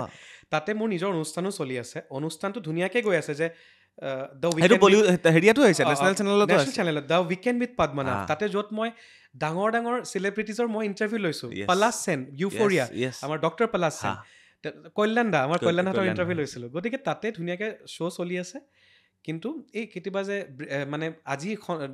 সন্ধিয়া 7 বজাত আহিব সেই তলত যে টিকাৰ যায় তাতে কোনোবাই পটককৈ পদ্মনাভটো পদ্মনাথ হৈ যায় এইটো কিন্তু সৰুৰ পৰা মই পাইছোঁ কাৰণ পদ্মনাভ যিটো মই আগতে ক'লোঁ পদ্মনাভ মানে ভগৱান বিষ্ণু বহুব্ৰীহি সমাস পদ হয় খুব অলপ দামটো কঠিন পটককৈ মানুহৰ মুখত নাহে পদ্মনাভ ভটো ওলাবলৈ পটককৈ সহজ নহয় নাথটো পটককৈ আহি যায় থটো পটককৈ আহে গতিকে সেইটো কাৰণে বহুতৰ হয় সেইকাৰণে বম্বেত যেতিয়া মোক পদ্মনাভ বৰদলৈ বুলি পদ্মানাভ বুলি হৈ যায় ন পদ্মানাভ হেৰিয়ে হুছেইন আৰু মিনি মাথুৰে কয় পদ্মানাভ তাৰপিছত আমাৰ হেৰি কি আদিত্য তেতিয়াৰ পৰা আছিলে হুছেইনক মোক খুব ভাল লাগে তেওঁ সেইখন কুমকুম নে কি আছিলে যে হুছেইন মোক খুব ভাল পাইছিল মোৰ লগত খুব ভাল এতিয়াও ভাল তাৰপিছত আদিত্য নাৰায়ণ মোৰ লগত খুব ভাল আদিত্যও তেতিয়া পদ্মানাভ বুলিয়ে কয় তাৰপিছত মই এটা বস্তু ভাল লাগিছিলে জাভেদ আলী যেতিয়া এংকৰ হৈছিলে আমাৰ চাৰেগামাপাৰ ছিজনত তেখেতে কিন্তু মোক পদ্মনাভ একদম পাৰফেক্ট তেখেতে কাৰণ তেওঁ উৰ্দু খুব শুদ্ধ সংস্কৃত উৰ্দু আল্টিমেটলি সেইবোৰ চব পালি প্ৰাকৃত আল্টিমেটলি তেওঁৰ তাৰ পৰাই আহে গতিকে তেওঁ একদম পদ্মনাভ একদম প্ৰপাৰ যিটো প্ৰনাউন্সিয়েশ্যন কৰে আমাৰ অসমতো পটককৈ কোনোবাই পদ্মনাভটো ক'ব নোৱাৰি পেলাই মানে লাষ্টত গৈ চবে পেডি এতিয়া পেডিটো শ্বৰ্ট ফৰ্ম হৈ গ'ল এইটো সেই ইণ্ডিয়ান আইডলৰ টাইমৰ পৰা আহিছে মিনি মাথুৰে কয় পেডি এতিয়া পেডি এনেই ভাত খাই ভাল পাওঁ ভতুৱা আৰু পেডি মানে পেডি ফিল্ডছ মানে কি বুলি কয় ভাতৰ খেতি চাউলৰ খেতি চাউলৰ হেৰি তো পেডি বুলি আহি গ'ল সেইটো নামাকৰণ হৈ গ'ল অ'কে এই নামটোক লৈ বহুত কনফিউজ হৈ থাকে কিন্তু পদ্মনাভ যদি আমি সংস্কৃতত কওঁ পদ্মনাভ হিন্দীত ক'লে পদ্মনাভ ইংলিছত ক'লে বাৰু পদ্মনাভ এনেকৈ কৰি ষ্টাইল কৰিব আৰু আমাৰ অসমীয়াত পদ্মনাভ আৰু যদি এইটো বঙালীত হৈ যায় বেংগলী ভাষাত যিহেতু মোৰ এক্স বেংগলী আছে চ' পদ্মনাভ বুলি কয় কিন্তু তেওঁলোকে নাচ নকয় কিন্তু নাভহে কয় পদ্মনাভ অ'কে বহুত বেংগলীটো তুমি সেইফালৰ পৰা শিকিলা অলপ চলপ অ'কে ঠিক আছে এনেকৈ গৈ থাকিলে আমাৰ বহুতখিনি কথা মাজত থাকি যাব চ' অসমীয়া গীত বেক টু অসম কিয় গুচি আহিবলগীয়া মোক এই কথাটো মোৰ জানিব মন যে ষ্ট্ৰাগল বেছি জুবিন দাই কেতিয়াবা কয় তাত মই কাহিনীটো এনেকৈ ক'ব বিচাৰিছোঁ বলিউড চুইছেগৈ ভূপেন দাৰ পৰা আৰম্ভ কৰিব লাগিব ভূপেন দাই বলিউডত নিজৰ ৰাজত্ব কৰি থৈ আহিলে তাৰপিছত আৰু বহুত গ'ল তাৰপিছত জুবিন দা গ'ল পাপন দাই নিজৰ নাম অন্তৰ্ভুক্ত কৰিছে পদ্মনাভ গৈছিল ঘূৰি কেলে আহিলে পদ্মনাভে কি দেখিলে জুবিন দাই যে কয় নাই মই আচলতে বম্বেৰ মানুহ নহয় মই ইয়াত থাকি কাম কৰিবলৈ মন যায় তো পদ্মনাভে কি কিবা অজুহাত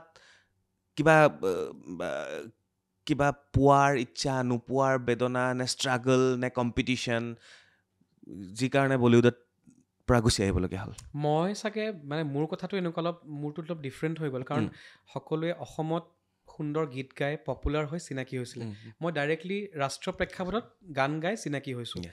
মই বম্বেত ইমান ষ্ট্ৰাগল পোৱা নাই কাৰণ বম্বেত মই যেতিয়া গীত গাইছোঁ মই স্বীকৃতি পাইছোঁ মোৰ তাতে কেতিয়াও প্ৰব্লেম নাছিলে বম্বেত কিন্তু মোৰ দুৰ্ভাগ্য এইটো কাৰণতে যে যিখিনি সময়ত চাৰেগামাপাৰ পৰা মই ওলাইছোঁ মই সাজিদ ৱাজিদ ছাৰৰ লগত এবছৰ কাম কৰিছোঁ তেওঁলোক ছালমান খানৰ কেম্প ছালমান খানৰ যিটো মানে মেইন টিম চ' সাজিদ ৱাজিদ ছাৰে মোক ইমান মৰম কৰে তেওঁলোকে ইমান আৰু মানে জেনুইনলি মোৰ কোনো ধৰ্ম জাত পাত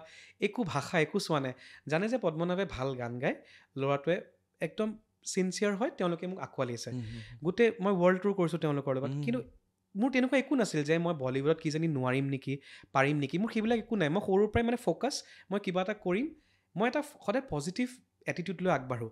হাৰা জিকাটো মোৰ হাতত নাই কৰ্মটো মোৰ হাতত কিন্তু মই তাৰ পৰা উভতি মানে যেতিয়াই মই চাৰেগামাপাৰ পৰা ইমানবোৰ কাম পালোঁ জেকি শ্ৰফে ঘৰত মাতি লৈ জেকি শ্ৰফ ছাৰে ঘৰত মাতি লৈ তেওঁ ছালমান খানে ঘৰত ভাত খুৱাইছে জেকি শ্ৰফ ছাৰে মোক অমলেট বনাই খুৱাইছে কাৰ জহত সাজিদ ৱাজিদ ছাৰৰ জহত আৰু তেওঁলোকে মোক যেতিয়া লৈ যায় লগত মই তেওঁলোকে এছিষ্ট কৰি আছোঁ মোৰ এতিয়াও মনত পৰে যে জেকি শ্ৰফৰ পুতেক আমাৰ টাইগাৰ শ্ৰফ তেওঁক লঞ্চ কৰিব তেতিয়া তো তেওঁৰ কাৰণে তেওঁৰ গোটেই চিনেমাখনৰ গানৰ কাম সাজিদ ৱাজিদ ছাৰক দিছে তো তাৰে কাৰণে গান মই গাব লাগে গোটেই মোৰ হাতত মানে সোণৰ কাঁহীখন মোৰ হাতত আহি পৰিছে কিন্তু দুৰ্ভাগ্য এইটোৱে যে মই অসম ঘূৰি আহিলোঁ মোৰ দেউতা অকালতে পৰলোক প্ৰাপ্তি ঘটিলে দেউতা জাষ্ট 52 ইয়াৰ্ছ আছিলে যেতিয়া তেওঁ ঢুকাইছে আৰু মোৰ তেতিয়া বয়স 24 ইয়াৰ্ছ মা অকলশৰীয়া মই সেইটো কাৰণে সমস্ত এৰি অসম ঘূৰি আহিছোঁ সেইটো মোৰ চবতকৈ ডাঙৰ ঝাটকা লাইফৰ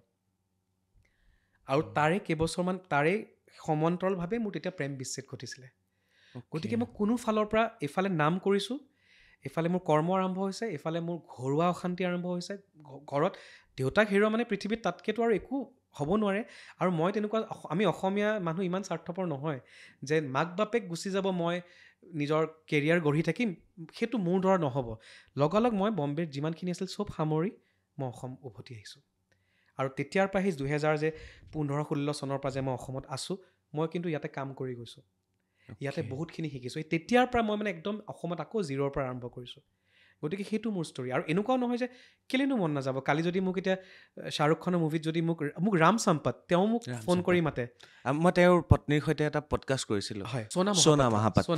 খুব ভাল মানুহ দেই খুব ভাল মানুহ তেওঁলোক গতিকে মই এতিয়া শংকৰ মহাদেৱন ছাৰহঁতৰ লগত মোৰ খুব ভাল কানেকশ্যন বাজিত ছাৰ ঢুকাই গ'ল সাজিদ ছাৰ আমাৰ লগত আছে মোক এতিয়াও মৰম কৰে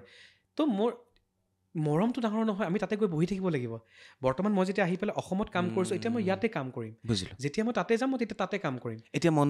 আকৌ ইচ্ছা নাই ইচ্ছাটো ডেফিনেটলি আছে আৰু এতিয়া মই ইনফেক্ট যোৱা বছৰ এটা ভাল খবৰ যে কিশোৰ কুমাৰ দ্য লেজেণ্ড কিশোৰ কুমাৰৰ পুত্ৰ অমিত কুমাৰ মই তেখেতৰ কাৰণে এটা ভিডিঅ' ডাইৰেক্ট কৰিছোঁ তেখেতে অৰুণাচলত আহিছে মানে আমাৰ অসম হৈ অৰুণাচল গৈছিলে মোক বম্বেৰ পৰা তেওঁলোকে মাতি পঠিয়াইছে মই অৰুণাচলত গৈ তেওঁলোকক ভিডিঅ' ডাইৰেকশ্যন কৰিছোঁ আৰু সেই গীতটি সোনু নিগমে শ্বেয়াৰ কৰিছে গতিকে মোৰ বম্বেৰ লগত মোৰ কানেকশ্যন আছে কিন্তু প্ৰব্লেমটো কি হয় চক্ৰ তুমিও জানা এইটো অপ্ৰিয় সত্য ভাল বস্তুবিলাকৰ আলোচনা নহয় চক্ৰ বেয়া বস্তুবোৰ ক'ৰবাত এতিয়া মই কথাটো কৈছোঁ চুলি আছে ধুনীয়াকৈ চুলিখিনি কিবা মই ষ্টাইল কৰিছোঁ ঠিকে আছে যে তোমাৰ চুলি সৰিলে ই টপা মানুহক বুজি পালা আলোচনাৰ বিষয় জানানে তুমি চোৱাচোন এতিয়া মানুহক কৰিব লগা ৰাতিপুৱা উঠি তুমি নিজৰ শৰীৰ চৰ্চা কৰা নিজৰ সাধনা কৰা মানুহৰ কাৰণে ভাল ভাবা উঠিয়ে খালি ফেচবুকটো খুলি ইয়াক আজি গালি পাৰিম টপা পেটলা অমুক তমুক কাৰোবাৰ বাচ্ছা কাৰোবাৰ এৰি তেনে গম পালানে তো এই প্ৰৱণতাবোৰ যেতিয়া থাকে মানুহৰ আল্টিমেটলি পজিটিভটোনো ডিছকাছ হৈ আছে জানো নাই হোৱা পদ্মনাভ আমি মানুহে ন কেইটামান বস্তু কিছুমান মানুহক প্ৰশ্ন নকৰাটোৱে ভাল কৰিনো কি প্ৰয়োজন এক নম্বৰ কথা আপুনি বৰ শকত হৈছে আপুনি বৰ ক্ষীণাইছে আপুনি টপা আপোনাৰ চুলি সৰিছে আপুনি বিয়া নাপাতে নেকি আপুনি বিয়া কেতিয়া হ'ব এইবিলাক প্ৰশ্ন আপোনাৰ দৰমহা কি আপুনি কি চাকৰি কৰি জীয়াই থাকে এনেকুৱা প্ৰশ্নবিলাক নকৰিলেওতো চলে মানুহৰ মই এনেকুৱা ভাবোঁ যিসকলে সেই প্ৰশ্নখিনি কৰে তেওঁলোকে নিজৰ লাইফত খুব ফ্ৰাষ্ট্ৰেটেড বেলেগৰটো চাই ভাল পায় এতিয়া তেনে চক্ৰ তুমি অনেষ্টলি কোৱা মই জাষ্ট কথাটোৱে কৈছোঁ দেই আজি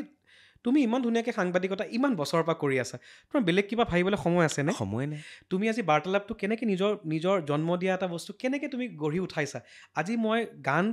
সৰুৰ পৰা শিকি এনেকুৱাটো নহয় ন ইণ্ডিয়ান আইডল পাইছোঁ কাৰণে আজি পপুলাৰ ছিংগাৰ হ'লোঁ কাৰণে মই গান শিকা বাদ দিলোঁ এতিয়াও মই ছাত্ৰ সংগীতৰ আজিও মই শিকি আছোঁ মই শিকাই আছোঁ ল'ৰা ছোৱালীক শিকাই আছোঁ গতিকে মোৰ সময় নাই ৰাতিপুৱা উঠি পেলাই কাৰোবাক মই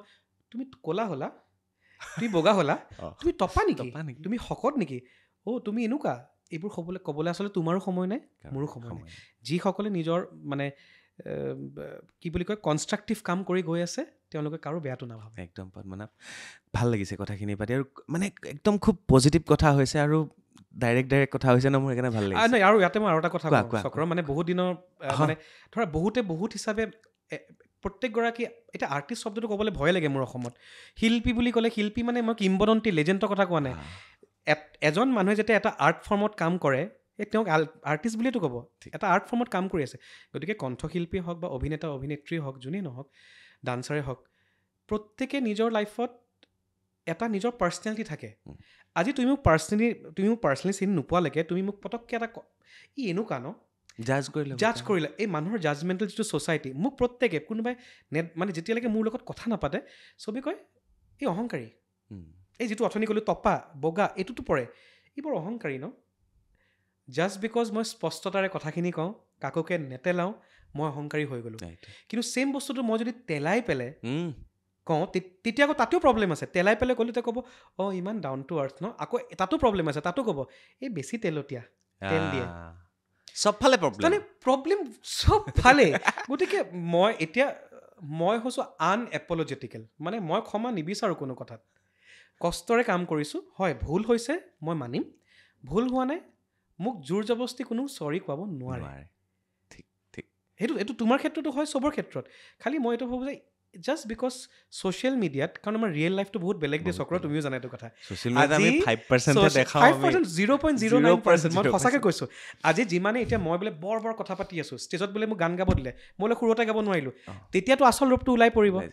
এতিয়া মোক যিসকলে মোক যে কৈছে কোন হয় তই গাব পাৰিছনে নাই এতিয়া মই সেইদিনাখনে নিজা নিজা নিজা নিজা ধানি ধানি ধানি ধানি পদা পদা পদা পদা গম পদা নি ৰেজা ভানি নিজা ভানি নিজা ভানি নিজা ভানি নিজা গম পদা নি দা পদা নি দা পদা নিজা গম পদা নি দা পদা নি দা পদা নিজা গম পদা নি দা পদা পমা গম গৰে ধানি ধানি জা গম গা গম পদা পদা নিজা নিসা নিসা নিসা নিসা নিসা ধানি ধানি ধানি ধানি ধানি গম পদা নি দা পমা গম পদা নি দা পমা গম গৰে সা রে নি ধানি সা দা ধানি নি সা জা গা গম গা সা জা গা গম মা দা ধানি দা ধানি জা গা ধানি ধানি ধানি ধানি দা পমা গম ধানি সা ধানি দা গম গৰে সা ৰে ধানি সাম জাগা মাদা নিজা নিদা পমা গম গৰে জানি জাগা মাদা নিজা এটা মই যে গাই আছোঁ এতিয়া এইটোতো মোক মই সেইদিনাখনে এইটো পাইছোঁ মই ভিডিঅ' আপলোড কৰিলোঁ তুমি চাবাচোন তাতে ইমানে ভাল কমেণ্ট তাতে আকৌ কেইটামানে লিখে লাইভ গাই আছেচোন তেতিয়া মানিম তই বোলে লিপচিং কৰিছ এটা তুমি বুজাব নোৱাৰিবা মানুহক মই এতিয়া মই জ্ঞানীক বুজাব পাৰিম মই মোৰ কেনেকৈ বুজাম মোক বুজাই দিয়া উপায় নাই মই এতিয়া এই বস্তুটো তুমি এনেই গাব পাৰিবা নেকি তাৰমানে এইটো বস্তুটো এনেই নাহে এইটো ভগৱান প্ৰদত্তৰ লগতে কষ্ট আজি তুমি কিবা এটা আজি যে মাইকৰ আগত তুমি ইমান সুন্দৰ ভাষা যে তুমি যে মানুহৰ আগত যে উপস্থাপন কৰা এনেই আহিব নেকি তোমাৰ অধ্যয়ন লাগিব জাষ্ট বিকজ কাৰোবাক এটা ক'ব পাৰিছে ইয়াক কওঁ এতিয়া তই কি গাইছ আৰু দিবই নাপাওঁ মোৰ গানটো যদি মোৰ এতিয়া যদি তুমি মোৰ প্ৰহেলিকা গানটো দি আছোঁ তলত লিখিছা কৰো কৰো লাগে মোৰ গানৰ নাম ঠিকেই আছে এইফালে মই নিচা নিচা কৈছে নিচা নিচা কৰো কৰো লাগে গা চোৱা মানুহৰ মেণ্টেলিটি তুমি কেনেকুৱা ক'ত হৈ গৈছে লাগি আছে তুমি একচুৱেল কাহিনীটো কি হৈছে পদ্মনাভ সিদিনা আমি আলোচনা কৰিছিলোঁ এটা চেনেলত মোকো মাতিছিলে এইবিলাক হোৱা আলু আলিয়াৰ মানে ইউটিউবাৰসকলৰ কাহিনীৰ পিছত তাত মানে কি হৈছে ন আমি হঠাৎ ছ'চিয়েল মিডিয়াটো পাই গ'লোঁ না ছ'চিয়েল মিডিয়াৰ ওপৰত আমাৰ কোনো এডুকেশ্যন নাই আমি ছ'চিয়েল মিডিয়াটো কেনেকৈ ব্যৱহাৰ কৰিব লাগিব তাৰ ৰুল ৰেগুলেশ্যন তাত একোতো আমি নিশিকিলোঁ হঠাৎ পাই গ'লোঁ ব্যৱহাৰ কৰি পেলালোঁ চ' মোৰ কথাটো হ'ল ছ'চিয়েল মিডিয়া ব্যৱহাৰকাৰীয়ে অন্ততঃ এই ধৰণৰ ন আমি ডক্টৰ হ'বলৈ ইঞ্জিনিয়াৰ হ'বলৈ পঢ়িবতো লাগিব ন মাষ্টাৰ হ'বলৈ পঢ়িব লাগিব ন তো ছ'চিয়েল মিডিয়া ইউজ কৰিবৰ কাৰণেও কিবা এটা পঢ়িব লাগিব তো সেই নপঢ়াসকলে এনেকুৱা কাম কৰে নপঢ়াসকলে কৰে আৰু যিবিলাকে এনেকৈ বেয়া বেয়াবোৰ লিখি থাকে মই উপদেশো দিব নাযাওঁ এটা জাষ্ট এটা সৰু এটা ছাজেশ্যন এডভাইচ নিদিওঁ দেই ছাজেশ্যন যে তেওঁলোকে ADRE হওক APSCয়ে হওক UPSCয়ে হওক IBPSয়ে হওক AIEEE হওক IITয়ে হওক JEE হওক বা একদম ADRE 3rd grade 4th grade হওক নিজৰ কাম কৰি যাওক যোনে মানে যিসকলে বিচাৰে যায় গভৰ্ণমেণ্ট জব যোনে অন্টাৰপ্ৰিনৰ প্লিজ বিজনেছত মাথা মাৰক কাৰণ যিসকলে সঁচাকৈ পইচা কামাই কৰি আছে বা সঁচাকৈ জীৱনত কেৰিয়াৰ উন্নতি কৰি আছে তেওঁলোকে কিন্তু এইবিলাক কমেণ্ট কেতিয়াও নিলিখে সময় নাই এনিৱে এইবিলাক শেষ কৰিলোঁ একদম সময় যথেষ্টখিনি হ'ল আমি লাষ্ট পৰ্যায়লৈ যেতিয়া আহোঁ মোৰ 2টা প্ৰশ্ন আছে 3টামান আছে প্ৰশ্ন চমুকৈ উত্তৰ দিলেও হ'ব কেনেকুৱা মানুহৰ পৰা আঁতৰি থাকি ভাল লাগে কেনেকুৱা মানুহৰ লগত থাকি ভাল লাগে তুমি যদি মোক ইমান বছৰৰ পৰা ন'টিছ কৰিছা মই মানুহজন খুব অকলে থাকি ভাল পাওঁ মোৰ লগত মই না কোনো লবিত থাকোঁ মানে এইটো মানে মোৰ পাৰ্চনেল চইচ দেই মই মানুহজন যদিও বহুতে মোক ভাবে মই এক্সট্ৰভাৰ্ট ডাইৰেক্ট কথা পাতোঁ কাৰণে স্পষ্টবাদী হয় কিন্তু মই এম্বিভাৰ্ট মানে মই যদি কথা পাতিব লাগে তেতিয়াহে মই এক্সট্ৰভাৰ্ট আদাৰৱাইজ মই ইণ্ট্ৰভাৰ্ট মই নিজৰ মাজত থাকোঁ এম্বিভাৰ্ট মানে য'ত ইণ্ট্ৰভাৰ্ট আৰু এক্সট্ৰভাৰ্টৰ 2টা গুণ মাজত থাকে সেইকাৰণে মই নিজকে এতিয়া এম্বিভাৰ্ট বুলি ধৰি লৈছোঁ কাৰণ যদিও মই স্পষ্টবাদী কিন্তু য'ত মই জানো যে য'ত কৈ লাভ নাই মই তাতে খুব মনে মনে থাকোঁ আৰু মই মানুহৰ ভাইবছটো মানে খুব মানে এটা যে অৰা থাকে মোক সেইটো সৰুৰ পৰাই মানে মই কাৰণ আধ্যাত্মিকতা আগেন মহৰ্ষি বিদ্যামন্দিৰৰ কথা ওলাইছে মেডিটেশ্যন তো মই মানুহজন খুব মোৰ জাৰ্ণিটো নিজৰ ভিতৰত মই ফূৰ্তিত থাকিলেও খুব নিজৰ ভিতৰতে থাকোঁ আৰু দুখ হ'লেও মানে খুব নিজৰ ভিতৰত সোমাই থাকোঁ হয়তো কেতিয়াবা সেইটো প্ৰব্লেমো হয় কাৰণ মানুহৰ মাজত অকণমান মিলি থাকিব লাগে হয়তো সেইটো কাৰণে বহুতে ভুলো বুজে যে ই আমাক মাতিলে মই ইয়াক মাতিছোঁ ই নাহিলে ইয়াৰ অহংকাৰ নহয় মই মানে 10জন মানুহৰ লগত একেলগে বহি মিলিব নোৱাৰোঁ সেইটো মোৰ পাৰ্চনেল চইচ যদিও মই এখন মঞ্চত হাজাৰ হাজাৰ মানুহৰ আগত লাখ লাখ মানুহৰ আগত গীত গাওঁ সেইটো মোৰ প্ৰফেচনেল মোৰ এটা আইডেণ্টিটি কিন্তু পাৰ্চনেলি পদ্মনাভ বৰদলৈ মানুহজন মই ইমান মানে শান্তিপ্ৰিয় মোৰ লগত একো মতলব মোৰ সৰু সৰু বস্তু মই ঘৰত এই মোৰ নিজৰে বেলকনিত ৰোৱা পুদিনা ধনিয়াৰ চাটনি বনাম কিবা এখন হেৰি বনাম মাক ফোন কৰি সুধিম মা আজি অমুকটো হেৰি কৰি খুব নিজে গৈ চব্জি বজাৰ কৰিম মোৰ এইবিলাক একো নাই যে কাম কৰা মানুহক ৰাখি এটা নিজকে চেলিব্ৰিটি ৰাখি কাণ ফুটা কৰি মই ঘৰত ভৰিখন মানে মাটিত নানামো তেনেকুৱা মোৰ একোৱেই নাই মানে একদম যেনেকৈ মানুহে মোক ভাবিছে তাৰ একদম কমপ্লিট অপজিট মই যিজন আচল পদ্মনাভ বৰদলৈ 2 নম্বৰ প্ৰশ্ন পদ্মনাভে ভয় কি হলে কৰে মই জুবিন দাক সিদিনা সোধোতে জুবিন দাই মোক ক'লে ঘড়ীটোলে মোৰ ভয় লাগে সময়লে পদ্মনাভ বৰদলৈ কি হলে ভয় কৰে সময়টোতো ভয় থাকে বাৰু সেইটো থাকে তাতোকৈ ডাঙৰ কথা মোৰ ভয় লাগে মই মানে আগতে মানে মা দেউতা এনেকুৱা এটা বস্তু যে মানে পৃথিৱীত তেওঁলোকৰ অবিহনে যেন হেৰুৱাম বুলি ন মোৰ সেইটো সৰুৰ পৰা এটা এংজাইটি আছে এই কথাটো মোক সিদিনা আৰু এজনে কোনে ক'লে মানুহক হেৰুৱাৰ ভয় এটা মোৰ হেৰুৱাৰ ভয় মানুহক মানে মই বাকী কিবা হওক নহওক মই মানে খুব ইজিলি এটেচড হয় মই শ্বাহৰুখ খানৰ এটা ইণ্টাৰভিউত পাইছিলোঁ তেখেতেও মানে সেই মানুহৰ প্ৰতি পটককৈ এটেচড হয় মই যে অকলশৰীয়াকৈ থাকোঁ ইয়াৰ এটা কাৰণ আছে কাৰণ মই জানো যে মই যদি বেছিকৈ ইনভলভ হওঁ মই এটেচড হ'ম হেৰুৱাৰ ভয় এটেচমেণ্ট হ'লে মই হেৰুৱাৰ ভয় হ'ব দুই প্ৰকাৰে হেৰুৱাব পাৰোঁ আমি মানুহক এটা আজি আমি ধুনীয়াকৈ আছোঁ কাইলৈ আমাৰ হঠাৎ কিবা এখন কাজিয়া লাগি গ'ল আমি মই কথা নাপাতিব সেইটো এটা এক নম্বৰ আৰু একেবাৰে প্ৰাণবায়ু গুচি যোৱা বেলেগ দুনিয়াত গুচি যোৱা এই দুই প্ৰকাৰৰ হেৰুৱাৰ পৰা ভয় লাগে মোৰ দুটাই ভয় সেইটো ভয় মানে মানুহক হেৰুৱাৰ ভয় বুজিছোঁ গতিকে মই পটককৈ মানুহবিলাকক ইমান আপোনো কৰিব নিবিচাৰোঁ যে পিছত গৈ মই আঘাত পাম কাৰণ মই ইমান ডেডিকেটেড মই মই পুত্ৰ হিচাপে সেইটো বাৰু মায়ে ক'ব পুত্ৰ হিচাপে মই যিমান পাৰোঁ কাৰণ মা দেউতাৰ ধাৰ আমি এই জনমত নহয় পৃথিৱী কোনো জনমতে পুৰাব নোৱাৰোঁ গতিকে মা দেউতাই ভগৱান তেওঁলোক কিন্তু পুত্ৰ হিচাপে মই যিমান পাৰোঁ কম হ'লেও 1% হ'লেও মই মা দেউতাহঁতক অলপ হ'লেও 1% সুখ দিবলৈ চেষ্টা কৰিছোঁ মই ভাতৃ হিচাপত মই কোনো মানে হেৰি মানে কি একো বেয়া কাম কৰা নাই ভাতৃ হিচাপত তাতেও মই কৰিছোঁ মই এজন প্ৰেমিক হিচাপতো বহুত ডেডিকেটেড আৰু মই বন্ধু হিচাপে যদি মোৰ নিচিনা বন্ধু মানে এই যে কয় নহয় যে কৰণৰ নিচিনা বন্ধু যদি পায় তেতিয়া শ্ৰীকৃষ্ণ আহি যায় তেওঁক মানে হেৰি কৰে বোলে কাৰণ তেওঁক চবেই হেৰুৱাব নোৱাৰে মই মোৰ বন্ধুবিলাকৰ কাৰণে কৰ্ণ তাৰমানে এনেকৈ মই ছাপোৰ্ট কৰিম আৰু আমি স্বামী হিচাপে চাবলৈ অপেক্ষা কৰি আছোঁ আৰু এতিয়া আহিলে সেইটো বাৰু বাপৰে সেইটো গম নাপাওঁ জন্ম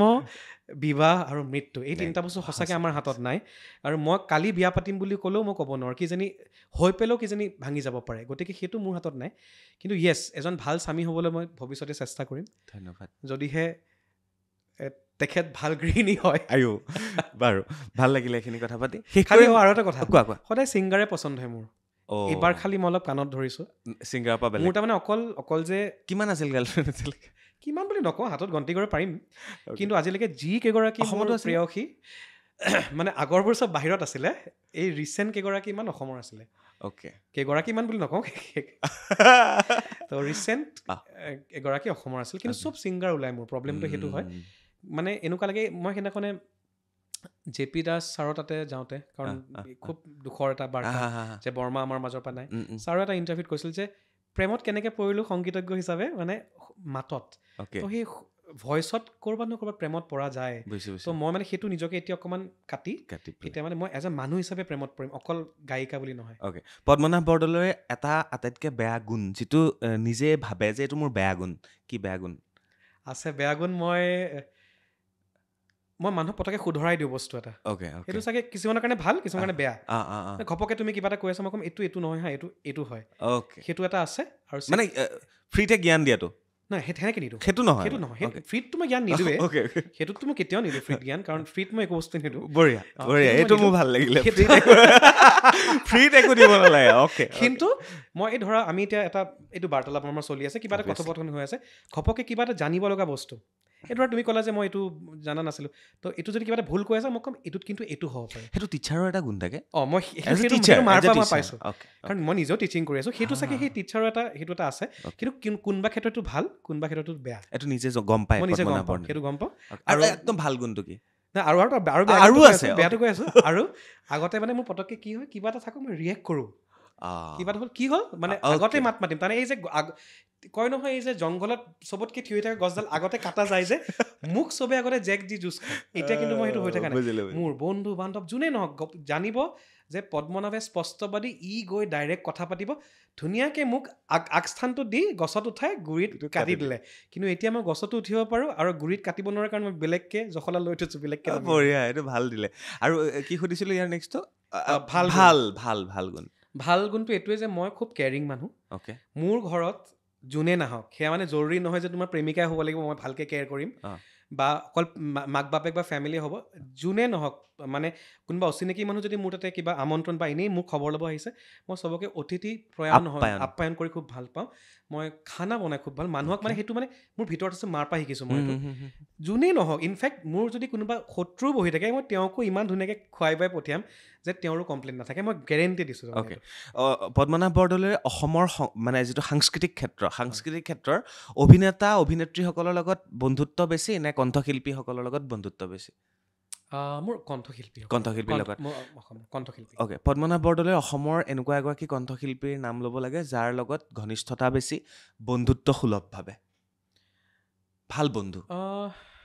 বা বন্ধু হিচাপত যদি চাব যাওঁ, তেতিয়াহ'লে মানে যাৰ লগত মই একদম মনৰ বহুত গভীৰ কথা পাতিব পাৰোঁ, য'ত মানে কোনো মানে যোনে মোক জাজ নকৰে, সেই হিচাপত মোৰ নন ফ্ৰেটাৰ্নিটিৰহে মানুহ বেছি আছে। অ'কে, আৰু নাম ল'ব যদি পাৰে সংগীত ক্ষেত্ৰৰ, কাৰ গীত ভাল লাগে? গীত ভাল লাগে মইতো ডেফিনেটলি ডক্টৰ ভূপেন হাজৰিকাদেৱ আৰু জয়ন্ত হাজৰিকা মোৰ মষ্ট প্ৰিয়। তাৰপিছত জুবিন দা, পাপন দা, আৰু ফিমেলৰ ভিতৰত শান্তা উজীৰ, নমিতা ভট্টাচাৰ্য। তো মই জেঠাই বুলি মাতোঁ যে দুগৰাকী মোক কেঁচুৱাৰ পৰা পাইছে তেওঁলোকে। তো জেঠাইহঁতৰ গীত শুনি ডাঙৰ হৈছোঁ। আৰু জয়ন্ত হাজৰিকাৰ অতি প্ৰিয়, কাৰণ আগতে মই কটন কলেজত গান গাওঁতে চবেই কয় যেতিয়া মই জয়ন্ত হাজৰিকাদেৱৰ গীত এটা গাওঁ, চ' চবেই মোক মানে কয় যে বহুত ধুনীয়া লাগে তুমি গালে। তেনেকুৱা পদ্মনাভ বৰদলৈক মানে আমাৰ সংগীত ক্ষেত্ৰৰ বা আমাৰ যিটো ফেটাৰ্নিটি আছে, সাংস্কৃতিক ক্ষেত্ৰৰ ফেটাৰ্নিটি, তাত কি বুলি চৰ্চা হয় Padmanabha Bordoloi as a character? মোক বহুতে কৈছে দেই এইটো কথা, মই এইটো সুধি বেলেগ ধৰণে কি কেৰেক্টাৰটোৰ লগত মানে মোক মানে যেতিয়া কয় পদ্মনাভ বৰদলৈ, যেতিয়া মোৰ সাংস্কৃতিক মহলত যেতিয়া ডিছকাছ হয়, চবেই কয় অসমৰ শংকৰ মহাদেৱন। দেখিবলৈ একেই, কিবা এটা লুকছো আছে তেনেকুৱা ধৰণৰ, খালি তেওঁৰ চুলি আছে, মই যেনিবা টপা। আৰু শংকৰ মহাদেৱনৰ যিটো মানে যে ক্লাছিকেলৰ অধ্যয়ন আছে, তেখেত বাৰু মানে মই কওঁ তেওঁ কিংবদন্তি, তেওঁ লেজেণ্ড। মই তেওঁৰ চাগে 1%ও নহয়, কিন্তু য়েছ, যে মোক সৰুৰ পৰাই হৰিহৰণ, শংকৰ মহাদেৱনজী, এওঁলোকৰ মই গীত শুনি বহুত মানে মোৰ দেউতাই মানে তেওঁলোকৰ গজল শুনি ভাল পাইছিলে, আৰু ক্লাছিকেল, মোৰ মায়ে ক্লাছিকেল ভাল পায়। তো সৰুৰ পৰা মই সেই ধাৰাটোত মানে শুনি যেতিয়া মই চাৰেগাঁৱৰ গ'লোঁ, তেতিয়া তেওঁক লগেই পাই গ'লোঁ, মোৰ মেণ্টৰ আছিলে। তো সেইটো কাৰণে চাগে মোৰ সংগীত, আমাৰ অসমৰ সংগীত, মই চবেই কয় যে শংকৰ মহাদেৱ। ইনফেক্ট মই বাহিৰত যেতিয়া অডিশ্যন দিছিলোঁ, তেতিয়াও কয় যে মানে আপ জিছ তৰিকে সে বাত কৰতে হো, জিছ তৰিকে সে গাতে হো, মানে এটা হাঁহিমুখীয়া যিটো হেৰি, শংকৰ মহাদেৱনজীৰ লগত কম্পেয়াৰ কৰে। ভাল লাগিল পদ্মনাভ কথা পাতি, দীঘলীয়া নকৰোঁ, যথেষ্টখিনি কথা পাতিলোঁ, আৰু মোৰ ভাল লাগিল আজি কিবা এটা আৰ্কাইভ হৈ থাকিব, আৰু ভৱিষ্যতলৈ আকৌ পাতিম। আৰু শেষত মই ভাবোঁ খুব ধুনীয়া গীত এটা, যিটো আটাইতকৈ প্ৰিয় গীত তোমাৰ,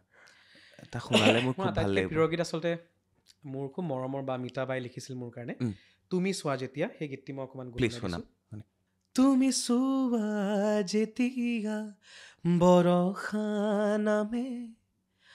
বতাহ বলে, ফুল ফুলে, তুমি চোৱা যেতিয়া বৰষা নামে, বতাহ বলে, ফুল ফুলে, পদূলিত চাকিতি জ্বলে, পদূলিত চাকিতি জ্বলে। হিন্দী এটা শুনাবা নেকি? এইটোৰ লগতে মই হিন্দী অনুবাদ কৰিছোঁ। ঠিক আছে। তুমি দেখো জहाँ भी बारिश गिरे, फूल खिले, हवा चले, मेरे आंगन में दिए चले, तेरे आंगन में दिए जले। বাপৰে বাপ। পদ্মনাভ, প্লেনিং কি? ফিউচাৰ প্লেনিং কেতিয়াবা কৰা হয়? ফিউচাৰ প্লেনিং মই মানে বহুত দীৰ্ঘদিনীয়া প্লেনিং নকৰোঁ। আগতে মানে কৰিছিলোঁ 10 বছৰ পিছত কি হ'ম, সেইবোৰ মই যিমানেই মেচিয়ৰ্ড হৈ গ'লোঁ, গম পালোঁ ইমান দূৰৰ প্লেনিং কৰিব নাপায়। মই এই 3 মাহৰ পিছত কি হ'ম, এতিয়া মোৰ এইমবোৰ খুব শ্বৰ্ট প্ৰেজেণ্ট মমেণ্টত মই বেছিকৈ যাওঁ, যিহেতু মই আৰ্ট অফ লিভিং গুৰুজীৰ পৰা সেইখিনি, মোৰ শ্ৰী শ্ৰী ৰবিশংকৰজীয়ে হওক, মহাৰিষি মহেশ যোগীয়ে হওক, সদগুৰুৱে হওক, বা গড় গোপাল দাসে হওক, যিকোনো মটিভেশ্যনেল বা স্পিৰিচুৱেল যিসকল গুৰু আছে, ক'ৰবাত নহয় ক'ৰবাত যিখিনি বস্তু মই মোৰ প্ৰেক্টিকেল লাইফত ৰিলেট কৰিব পাৰোঁ। So' now I have understood live in the present moment. Thank you. আপোনালোকো বৰ্তমানত জীয়াই থাকক, আৰু বৰ্তমানটো এইটো এটা সময়ত অতীত হয় আৰু বৰ্তমানটোৱে ভাল কাম কৰিলে ভৱিষ্যতলৈ ভাল হয়। বিদায় একদম। লৈছোঁ। Thank you so much. ভাল Thank you so লাগিলে। much, Chakra. Thank you. Thank you.